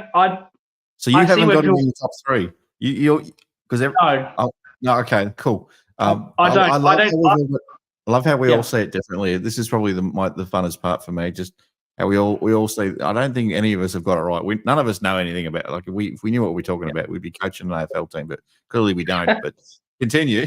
I'll be coaching my state team in the Redbacks in South Australia. That'd be nice. Since I'm a coach, yeah. Different sport. But our problem, another big problem, is our connection from midfield to forward line. I know I'm going to get smashed in this. I know you know I'm going to say this, but I hope that's Tom Hawkins' last game. Clip it. Fuck. I'll take that. Yeah, okay. Yeah, all right. Okay, just relax. Outside of a farewell game, if we make finals, I hope he doesn't come back. He looked, before the injury, he looked done. He looked absolutely finished. There's a passage of play in the second quarter where Stengel was running outside in the wing. Hawkins was a little bit behind him. Stengel's had to out-wrestle 3 Carlton players, and Hawkins was still fucking jogging.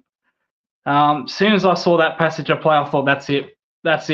I was calling him to actually get off at halftime, sub him off, like we did Reece Stanley. He was just not competing, unfortunately. He hasn't got his strength anymore. He doesn't run anymore. When's the last time you saw Hawkins run out, and get the ball in his full line 50? Yeah, okay. Lot depends on the midfield, but we can't depend on silver service every single game. Just you can't rely on that. We don't have it. We don't have it anymore. Service. Well, for last 7, we haven't had it for the last 7 weeks. And if you're not running, if you're not being a physical threat, then you're no good. Now we have to be open-minded here. If this was a 21, 22 game of player, he'd be dropped on form. He'd be dropped. He would have been dropped 4 weeks ago. All right. Now I understand what Hawkins has done to this club, legend of this club, future Hall of Famer, multi-time premiership player. He's done it all. He's done it all for this club. And I love Tom Hawkins, what he's done for this club. Especially in that first grand final against Collingwood, kicked those 2 clutch goals. So that clutch goal in the fourth quarter, love him for it. Clutch goal against Hawthorn, love him for it. But time has passed. His time's gone now. He's not that player anymore. He's not even a quarter of a player that anymore. He's past it. And now, just like Taylor Walker, the Crows, unless they're talking about in Adelaide silver service or you're not getting the ball, as soon as you start talking about that, they're finished. It's done. So he just needs to. I think he just needs to be moved. I'd love for him to get a farewell game, but I want us to play finals. And if we're in finals and he's still struggling to get in the team, I'm sorry, so be it. That's the way it goes. Yeah. Can I ask you a question? Yeah, absolutely. You take Tom Hawkins out of this side, and that's probably going to be forced upon us now with the injury, and Shannon Neale comes in, and you assume it's Shannon Neale's the incumbent. Does that change the fortunes of Geelong in the next month, or is it more about we're getting games in a Shannon Neale and this is going to benefit us in the long term? Well, answer that question for me, because a lot of I don't think there is a solution in the big forward department at the moment. There isn't another player that's just a shade below Tom Hawkins. Shannon Neale's miles off it. Sorry, Shannon, but you're going to be a good player, I think, one day, but you're not there yet. You're probably on par with Tom. I would rather play Shannon Neale personally, because I think we just got to develop this guy, and I don't think sending him back to the VFL for 15, 20 games a year is really doing it. But that's me. Before I answer that question, also, I don't want to see Tom Hawkins in the VFL. So no, I think there's one player we don't want to send to the VFL. Everyone else, geez, check your egos, guys. Or the coach at least. Stop protecting the players. Send them to the VFL. Except Tom Hawkins. He must be protected. So to answer your question, no. Shannon, Neale's, you're not going to put him in the forward line. So out goes Tom Hawkins. Neale goes in. He's not going to kick 4 or 5 goals. He's not going to do that in his first game, after taking over Tom Hawkins. He's not even going to do it in his second. He's not even going to do it his third, fourth, or fifth. Right? I see it as just getting him games, just getting him the feel of being a forward. Jeremy Cameron will take over that number 1 spot. He'll be now number 1. Probably already is now this year. Neale can be number 2, and they can, work some chemistry together. But their main problem is midfield service. So there could be games where he'd be only getting 5 touches. And then do we say, oh, well, he's not getting in the game. He's not doing anything good. What do we do? Do we drop him and bring back Hawkins? That frustration is going to be there because our midfield isn't up to standard. Hasn't been up to standard since Melbourne. Now you just had Pommy on. Yep. You mentioned that Carlton game. No, we went toe to toe with their midfield in that game, and he says it was a little bit lucky we outsmarted them. I thought we did a fantastic job in the midfield on that game. Ever since then, it's just gone completely downhill. Did we overachieve? Well, we bet some good sides on the way. Okay, Brisbane probably played them at the right time, but we did beat them. Adelaide seems to be a mess, but any win at Adelaide Oval was a good win, despite what form it is, in my opinion, because it's such a, Adelaide or Port Adelaide, however they're going, they do make that Oval a fortress at times. Okay, so I understand Adelaide's a basket case at this moment. We bet Carlton. Carlton's a great win, very good win. So we have bet in some decent teams. So I don't buy into that. Well, you're 6-0. You didn't beat anyone good. You don't beat anyone good and be 6-0. Right? I think we passed the eye test for sure. We looked good on the eye. There was the way we were winning games and the way we were figuring out problems during games was great. It's just that since then, I think the competition's got a lot better. Clearly, who we're playing, maybe slightly better teams as well. But I think teams were starting to see some signs with maybe a few players maybe dropping off a little bit, and and then we had a couple of concussions as well. And teams were figuring out ways to probably get around Geelong and make it hard for us. And I think that's sort of just happened in the last month or two. 100%. We've only won one game in the last 7 weeks. 1-7, so 1-6 last 7 weeks. 1-6. We're only there because we're 6-0 at the start of the season. Now imagine if we were 3-3 at the start of the season and we went on this run. We'd be near Hawthorn, probably near North Melbourne, West Coast. So that's that kind of levels of stuff. All right. Now this all started with the Port game, with Port tagging Tom Stewart. Tom Stewart has been horrendous these last 6-7 weeks. Horrendous. He's been tagged. Imagine that. Imagine in today's world we're tagging a halfbacker. It's almost laughable, but it's working. I think that's probably the next evolution of AFL. Like those loose defenders down back, like they've just had their run of it for the last 20 years, and no one's really figured out a way to stop them. And I think having that tag on a bloke like Tom Stewart's the way to go. It makes sense to me, and it's Geelong's fault for not figuring out a way to take advantage of it and counteract it. And this is why I'm pissed off. This is why I'm so fucking annoyed, with this situation. This has happened in the last 6 games of Tom Stewart being tagged. Right? Now, why aren't you doing something about it? Why aren't you putting him in ruck? Why aren't you putting him in the midfield? Now, today I thought Chris Scott, I paid very closely attention to the centre bouncers attendance. I thought he did a very good job of mixing that up today. I can't actually complain on that like I have been last 5-6 weeks. I thought he did a very good job of mixing that up. Shannon Neale was in there at times. Blitzard was there. DK was in there. So as far as damage from centre clearance goals, I thought we actually did enough pressure on Carlton to stop that. It's just that the rest of the stoppages, we were terrible. So why not put a Stewart in there?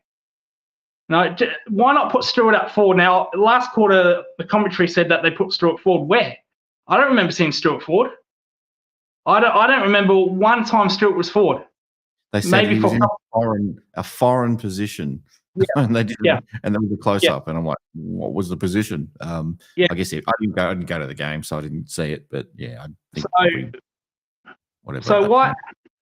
We're struck when the ball gets down onto the grid. This is our main problem. When the ball gets onto the ground, we actually get in there enough times, but when it gets on the ground, the opposition get it out as quickly as they can. That's the main problem. There's no hard ball gets. There's no inside ball in our 450 forward line. And how many times did you see Carlton at the back, kick a long ball in the centre, get it out the back, walk in, open goal? It's just it's just a joke. Tom Stewart, what the hell is Tom Stewart doing there? He's not impacting in any way, shape, or form when this is happening. So why aren't you moving him up the ground?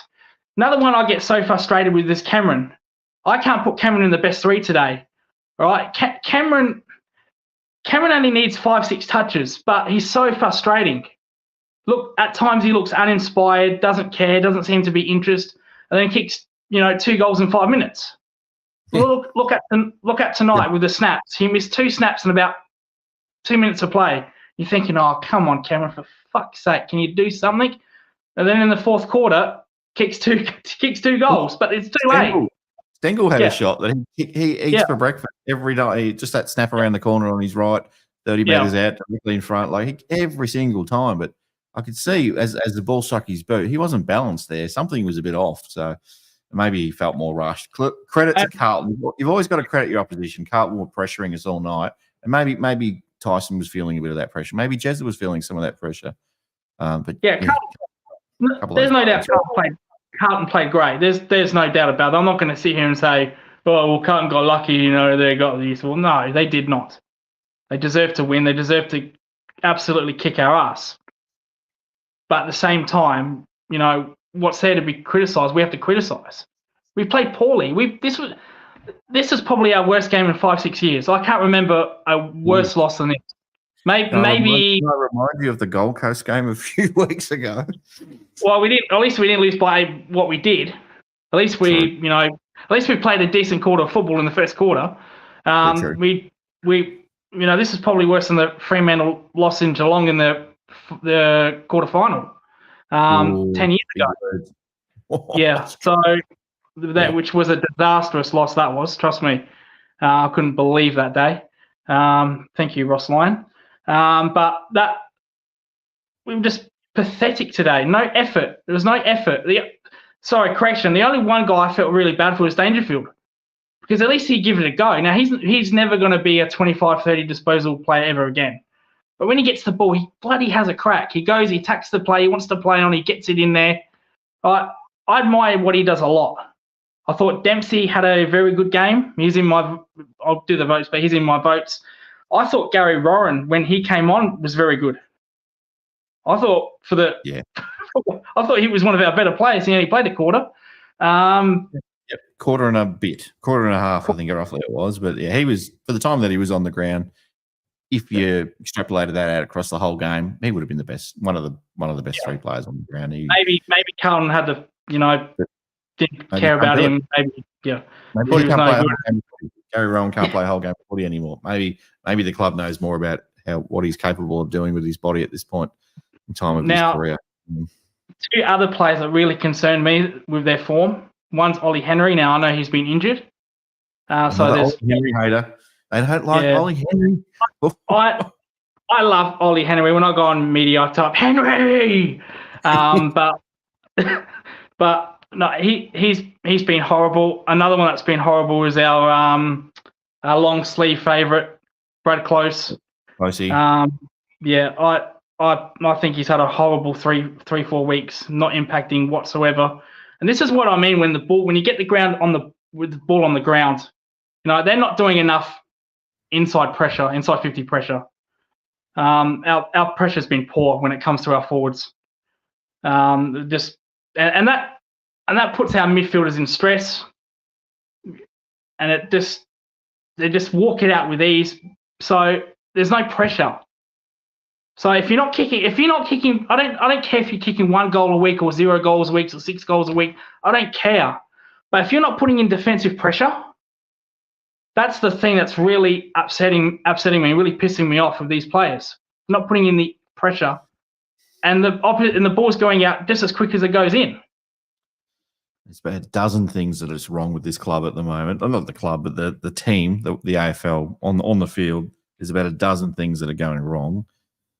And I don't know, it feels like we fix a couple and then we find another couple of things that we just can't seem to get it to happen this year. Before I let you go, though, I want to ask you, like I've asked a few others, what does the next 9 weeks have in store for the football club? What do you think, if you could give a number as well, how many games are we going to win? What is the story of the Geelong Football Club for the rest of 2024 to finish you off at the start? Doesn't look great. Essendon game, I fear. The Hawthorn game, I fear. You know, if we lose to Hawthorn in Geelong, I think we're just gonna be crying for weeks. I'm not doing a show that night if we lose to Hawthorn. Yeah. I'm telling you now. Paul James, if you're listening, get ready to host because I cannot. I think he might have a party on or something that night. He's going to have to somehow go to the toilet and live stream it from the toilet or something. I won't be doing it. I don't think we're going to lose that one, mate, because every single Geelong supporter worth their salt within geographical range of the GMHBA Kidinia Park will be at that game. And if you're not, as I said before, you're dead to me. So get there for the Geelong Hawthorn game. It would be appropriate if he did it from his toilet if we just lost to Hawthorn that night. He's doing it in the car now. It's not quite the toilet, but he's recording shows from his car now. Hopefully he doesn't have a crash. I'm actually giving him about 3 weeks before we write the car off. But hopefully he goes a little bit longer than that and gets to the end of the year. Don't drive to the Hawthorn game. Just catch a train if you can catch a train to or walk if you can walk if that's possible. But I don't see us beating Essendon. But every time we play Essendon, though, Ben, you think, it's going to be a close game, but we actually towel them up a bit. Last two games, so that's a bit of a mystery, that one, because you think, it's going to be close. Last year we absolutely destroyed him in that first half, and everyone thought that might be closer than you think. And so we have a habit of winning easy against Essendon.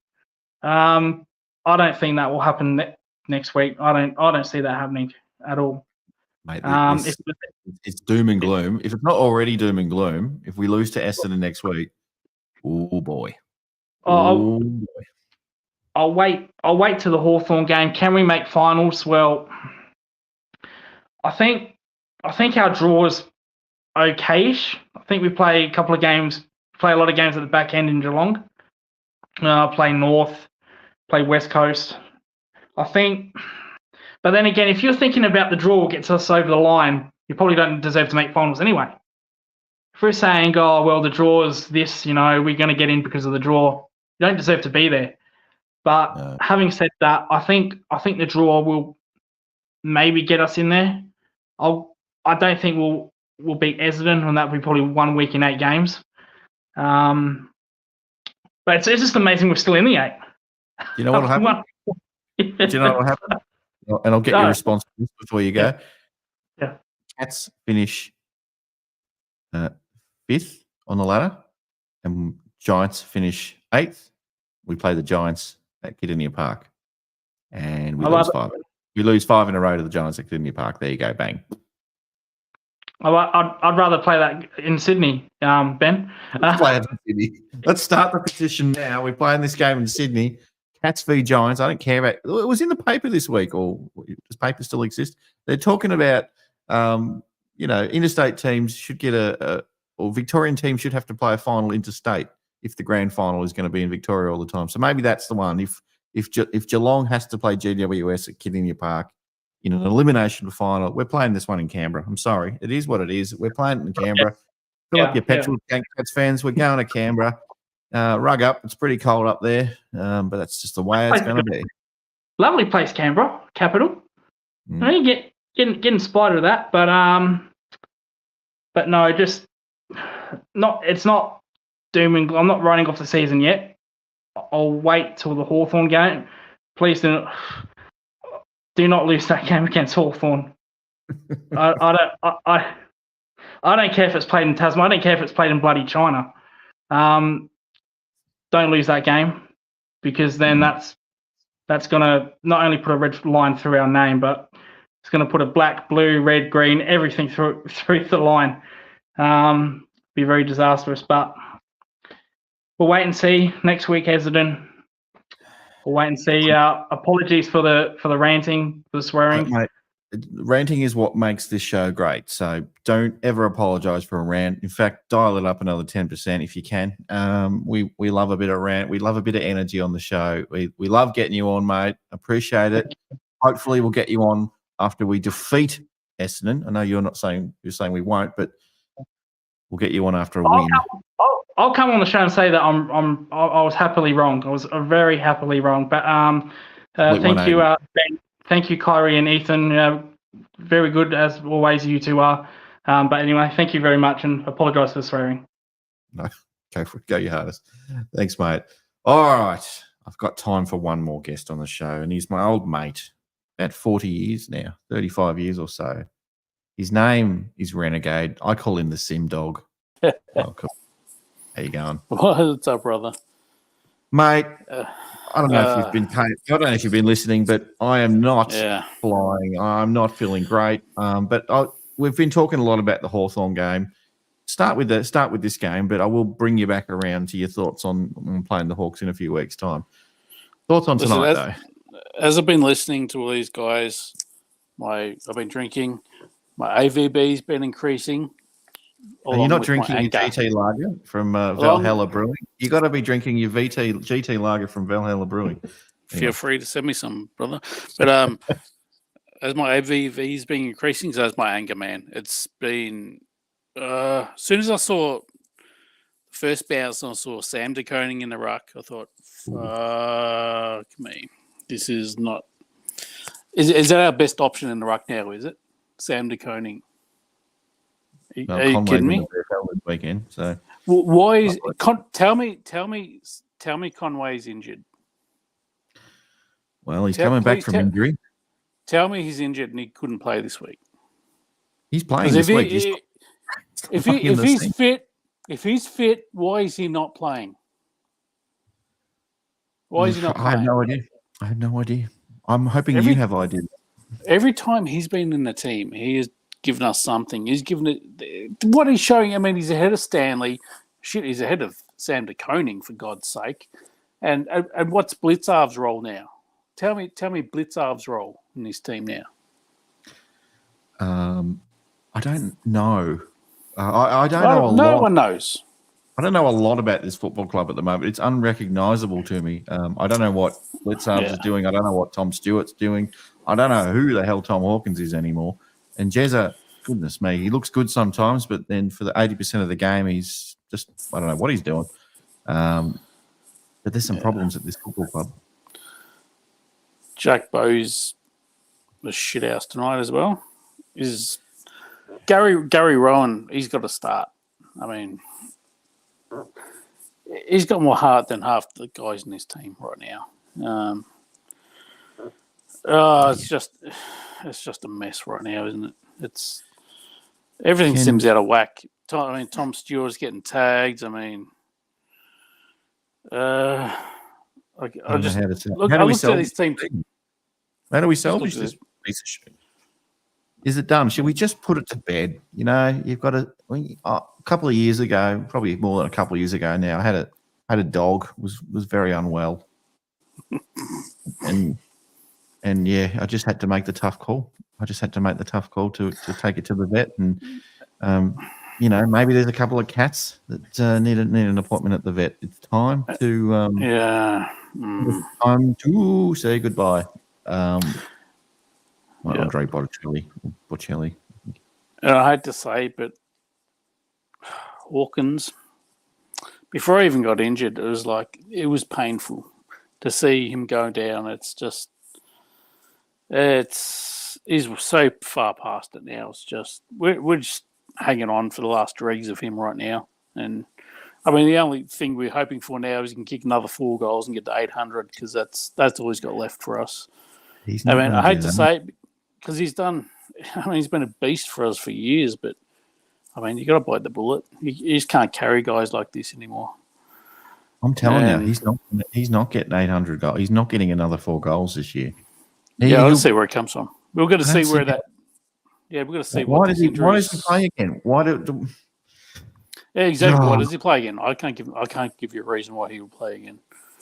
And that sucks, but I mean, it's reality. I mean, So I didn't want him to play this year for this reason. That we're having these conversations now.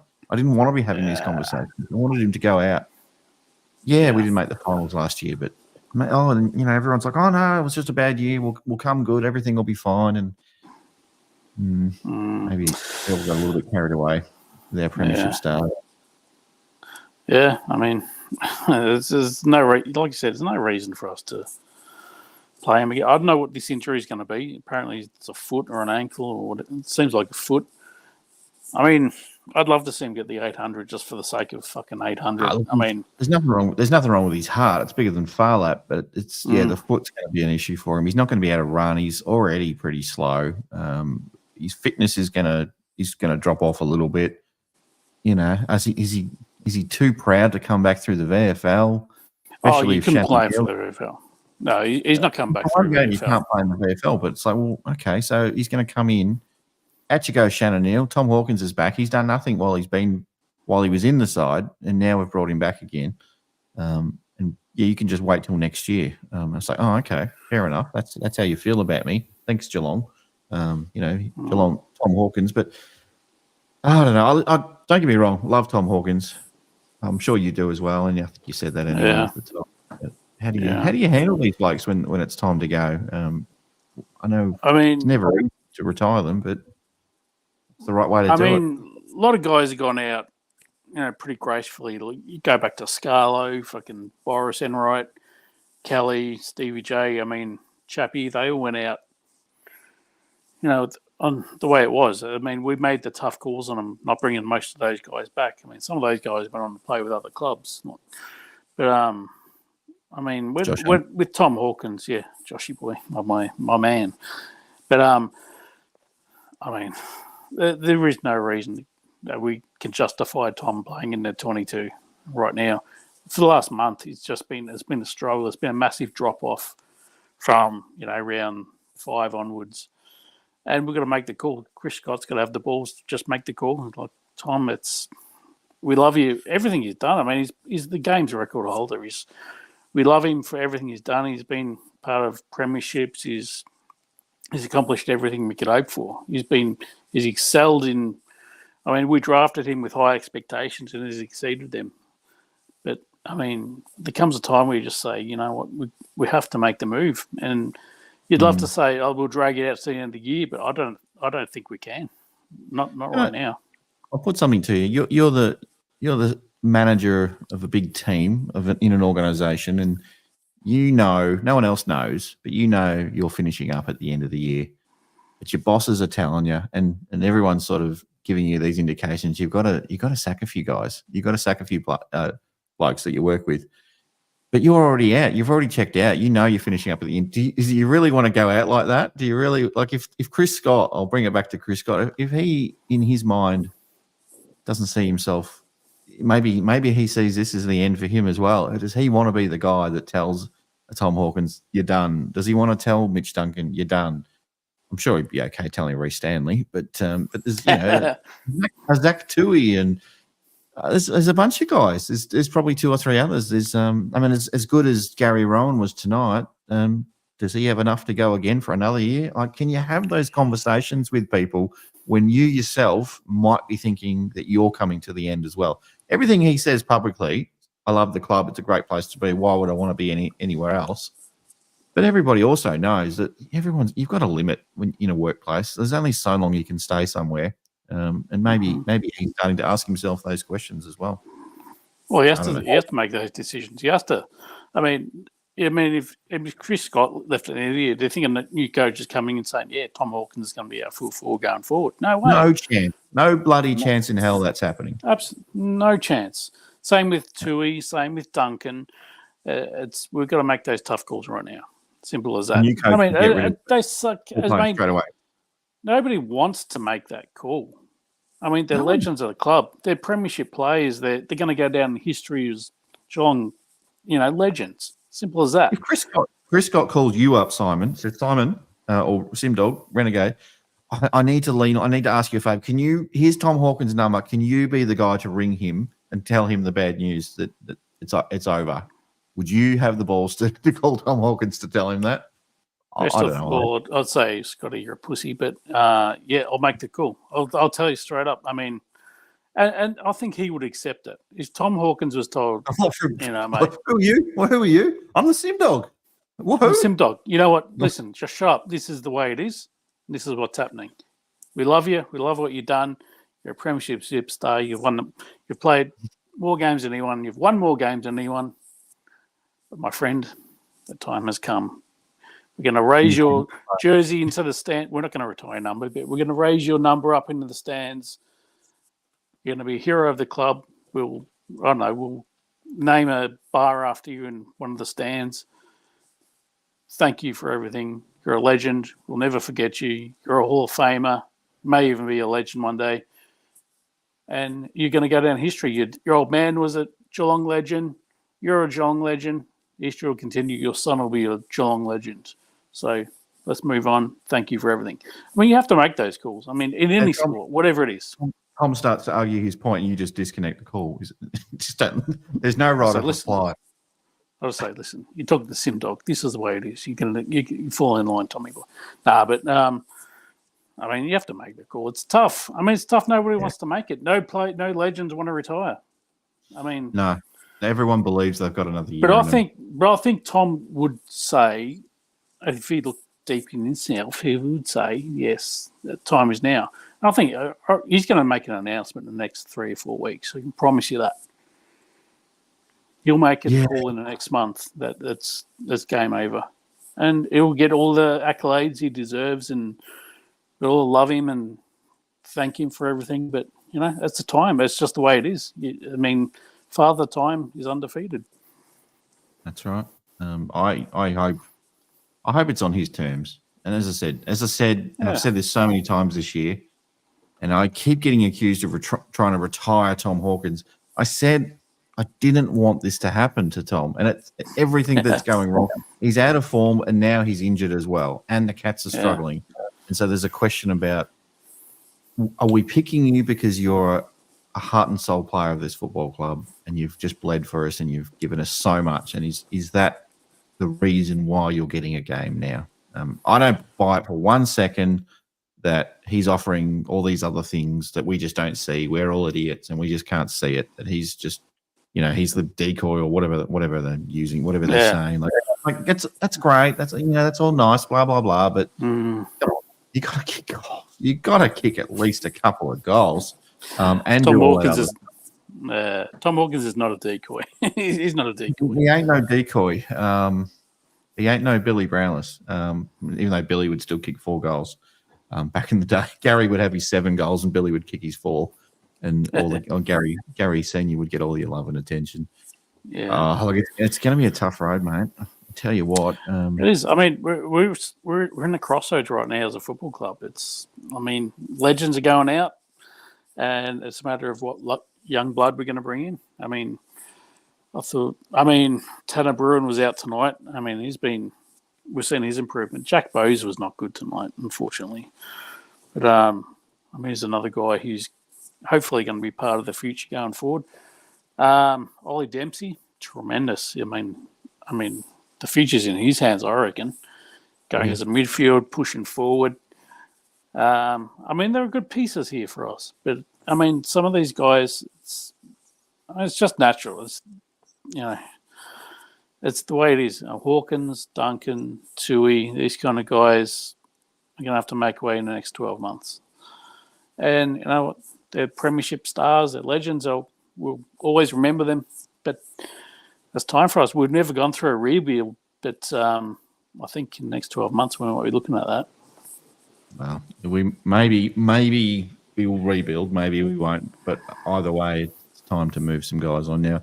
It's nearly 25 years to the month that we turned up at a pre-season event at the Geelong Football Club. It was 1999. The Cats were struggling. I think we might have just appointed Bomber Thompson around that time, and Wayne Cook and Frank Costa had arrived. And geez, it wasn't looking good at Geelong. That was probably the lowest it's ever been in recent memory as a Geelong supporter. After the highs of the night, of playing in grand finals and all that, things really hit rock bottom. As far as Geelong seasons go, I don't think we've finished bottom of the ladder ever. But things were looking very grim on the field, off the field, financially. I remember you and I went down to an event, and there was like maybe 1,000 people, not even maybe 500 people there, and something like that. And I just feel that that's probably a journey that a lot of maybe our younger fans might be ready to go on soon. And maybe I don't know about you, but I actually look back on those days, and it made winning all those premierships even more special because we went through those tough times. Well, that's it. I mean, I remember that day in 1992 when Hickey stand there. We had Sam Newman there addressing us, talking about saving the club, and we were in a big time shit back then. We were not performing on the field financially. We were a ruin. But and then we went to a lot of games that year, 2000. Young kids, we couldn't. I don't know how we afforded the membership because I didn't have much money back then. But we still got there every week. It felt like it was like, well, if we don't, this club's going to fold. So, but it was really tough times for the club, and it made that climb up the ladder again was really, really enjoyable. So if you're a 10-year-old or that's discovering footy at the moment, and Geelong's your team, and well, it's going to be a tough 10 years for you, but that climbing up the ladder is probably the most enjoying part, really. Yeah, I mean, that was it. We didn't know where we were going. We stuck with it, and we saw the heartbreak. I remember I was going, that game against that fucking Nick Davis game, and I remember I was thinking, I think we might have watched that one together. I can't remember, but we just thought, fuck, man, we're just doomed for failure. We're never going to see it.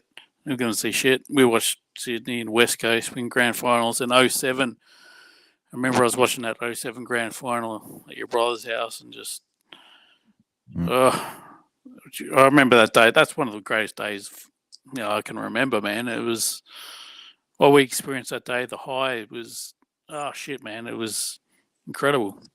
And since that day, we've rode so many fucking highs the last 15 years. And the reality is that we're going to probably have to take a dip back to where it was before.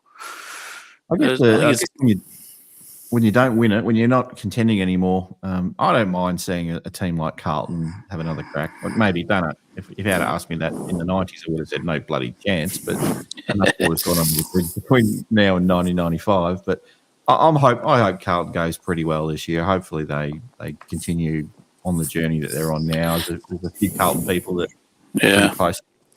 they come on this show a couple of times, and they're a bit like us in 1999. See them just they're really at rock bottom, and they're sticking fat with the club.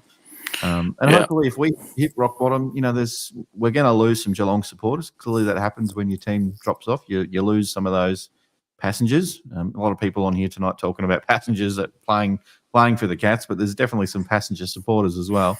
But hopefully there's a bunch of really loyal fans out there, young and old, that hang around and maybe see through to the next premiership. Yeah, I think we'll have that. And like Carlton, like you, man, I probably got more Carlton friends than the other supportive base. And I don't mind Carlton at all. Carlton and Sydney winning, I mean, I don't mind that. I mean, fuck Collingwood. I don't want to see them win shit. But, no, fuck Collingwood. Carlton, Sydney, I'm cool with that. But yeah, we'll see what we're made of. I mean, I'm going to remain positive as much as I can. It's just we're going to be critical of it. That's just the way it is. But I want to be positive about it. I mean, I think we got some good kids coming through, and we're going to see what we're made of. And over the next few years, we're going to lose Hawkins. We're going to lose Duncan. We're going to lose. Who else did I say before? Wherever it was. One and only Reece Stanley. Yeah, Dangerfield's probably got a year left. Even that's not a guarantee if he does another hammy. Oh, his hamstring. I mean, last hamstring he did was 3 hammies in a year. Does he play again if he has a third hammy this year? I don't know. You're probably. I don't know. I mean, hey, before I let you go, I want to ask you a question about another question about the future. And this show's felt like we've barely touched on the Carlton game. It's all been about the doom and gloom the next 3 years or whatever. But let's say Paddy retires at the end of this year. Do you think the club gives the reins to Tom Stewart I would have thought so a couple of years ago, but I don't know anymore. But then I asked myself the question, if not Tom Stewart, then who? Well, that's the thing, isn't it? My thought was the same even a couple of months ago. It's like, Tom Stewart's the natural to take over. But, I just don't know. I mean, who takes over from here? I mean, do you go with De Koning? I don't know. I mean, maybe not. I mean, there's no standout that I can see at this stage who will take over. Often clubs will give the captaincy to their best player, and next year that'll be, if he's not already, he will be next year, and that'll be Max Holmes. He'll be our best player next year. He's in that.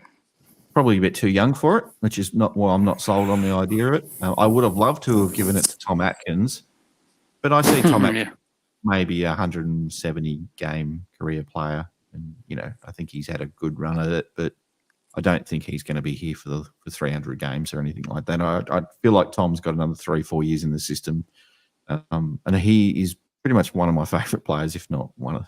He's right up there. I do not dislike the guy at all. I just feel like he's really going to have to make way, I think, for some other kids. I don't know who else. Brad Clyde. I don't know. He doesn't say much on the field. He doesn't seem to anyway. You got to look at who seems to be. Yeah, he could be the left field. He's a sweet spot. 26-year-old or whatever he is. Actually, while we're at it, I mean, I'll tell you a guy who's just seemed to really disappear off the fucking planet is Jed Buse. Where's he at these days?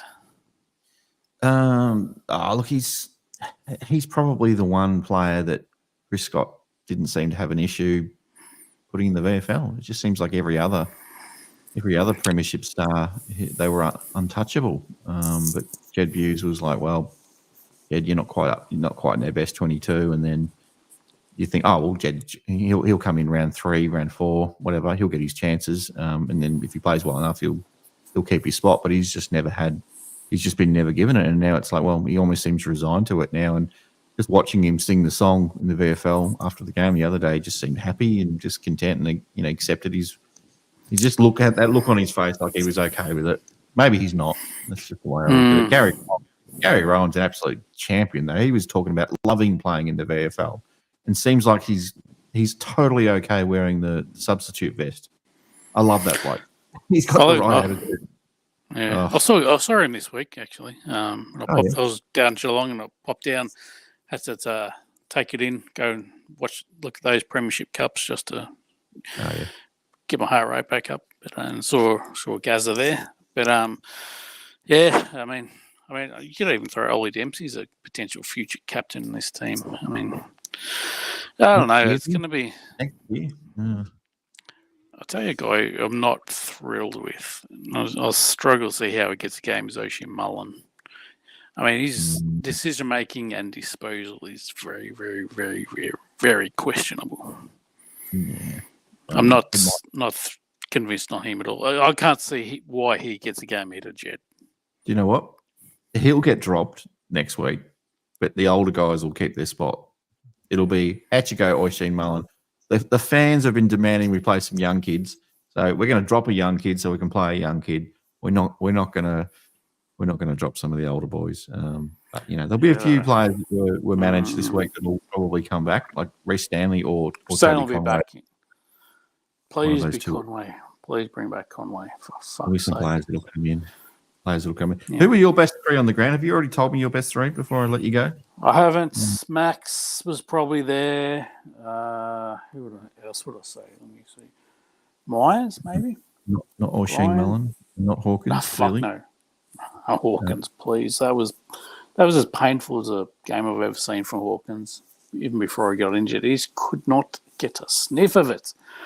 Cameron was all right. Yep. But I don't know, he's off still.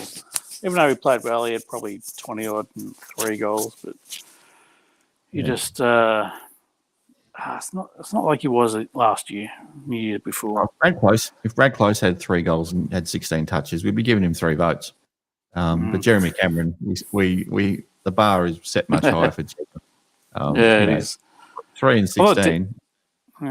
Dempsey, I think he had maybe 25 in a goal. He was good.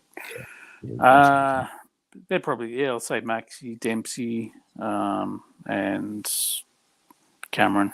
But still, none of them were thrilling. None of them were standouts. Like, none of them are going to get votes. I mean, fucking Cripps had 41 tonight, for God's sake.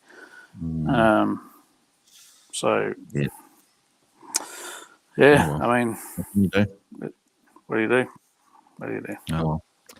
Thanks for jumping on late at night, mate. Have another beer and then hopefully we'll see you on the next one. Maybe we'll see how we go. No problem, brother. Take it easy, buddy. Right, man. Take it easy. See you later. See you, mate.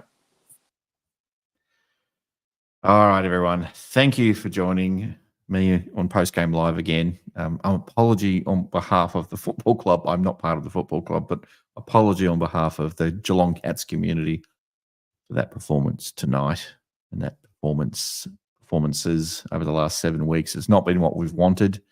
Apologies for me being so down in the dumps tonight. I guess I'm here. That's probably one thing. I really didn't want to come on and do this show tonight. It just felt really hard to run up after that loss. It just, not so much the loss. I think Carlton was terrific and deserved everything. But just these last few weeks have been really tough. Giving up a six goal lead to Sydney. Richmond looking like they were going to get over the top of us at one point, and then just the weeks leading up, the 4 or 5 weeks before that as well. It's just really tough. But we talk about the Cats no matter what. Hopefully, we get the job done next week against Essendon. I'd like to think I'll be at that game, and hopefully we'll see you there as well. Hopefully it's a nice sunny day. Is it country round, that one? I'm not too sure. But it should be a cracking game. I think Cats aren't travelling that well. Tend to lift for the Essendon games, though. The Bombers, I don't know. I'm not 100% sold on the Bombers yet. I think this game is a coin flip game for me. I'd like to think that we can win it. If we lose it, though, if it's not already panic stations, it definitely will be if we lose this game against Essendon next weekend. And then, as we've talked about throughout this show, we've got the Hawks game in a couple of weeks' time at GMHPA, the first time in a long time. So it's really important we get everyone there. I'm thinking I might have to do a bit of a hype video or something like that for that one, or something to honour that occasion. We might even have pre-game drinks or something like that at the Valhalla tap room down in Geelong for anyone that wants to join me on that one. That might be the way to go. Thank you, guys, for everyone. Thank you to everyone on YouTube. Thanks to all our Patreon supporters as well. Thanks to everyone watching on Twitter tonight. I think the feed's going live on Twitter, so hello to everyone there. I love catching up and just chatting through the games with you guys as well. If you haven't already, please give the video a like. It helps us in the algorithm. And if you're not already a subscriber on the channel, please think about doing that as well. We're getting close to, we'd like to get to 1,500 subs before the end of the year if we can. But yeah, if you like what you're seeing, give us a sub. Thanks again. Now, I think Paul will be on tomorrow morning with his reaction video. I think it's like 10 or 15 minutes of him just, I don't know if he's going to rant. I'm not sure if he'll rant, but don't imagine he'll be overly happy. But make sure you check that one out. I imagine that'll probably drop around about 9 or 10 or something like that tomorrow morning. Who knows? Have your wheat bix and get ready for that one. And then the Cats will be back probably Monday night, I'm guessing, with them full of recap of the show and all other things. It's a bit of I think they're loosening up the formula a little bit there. So it's just a bit of a fun sort of chat with those boys about all things the Geelong Football Club. So look forward to that. Hopefully you check that show out if you haven't checked that them out already. Thank you again. Thanks to the big sponsor, Valhalla Brewing. I'm out, guys. I'll see you on the next one. Go Cats, I suppose. Yeah, go Cats. See you everyone. Good night.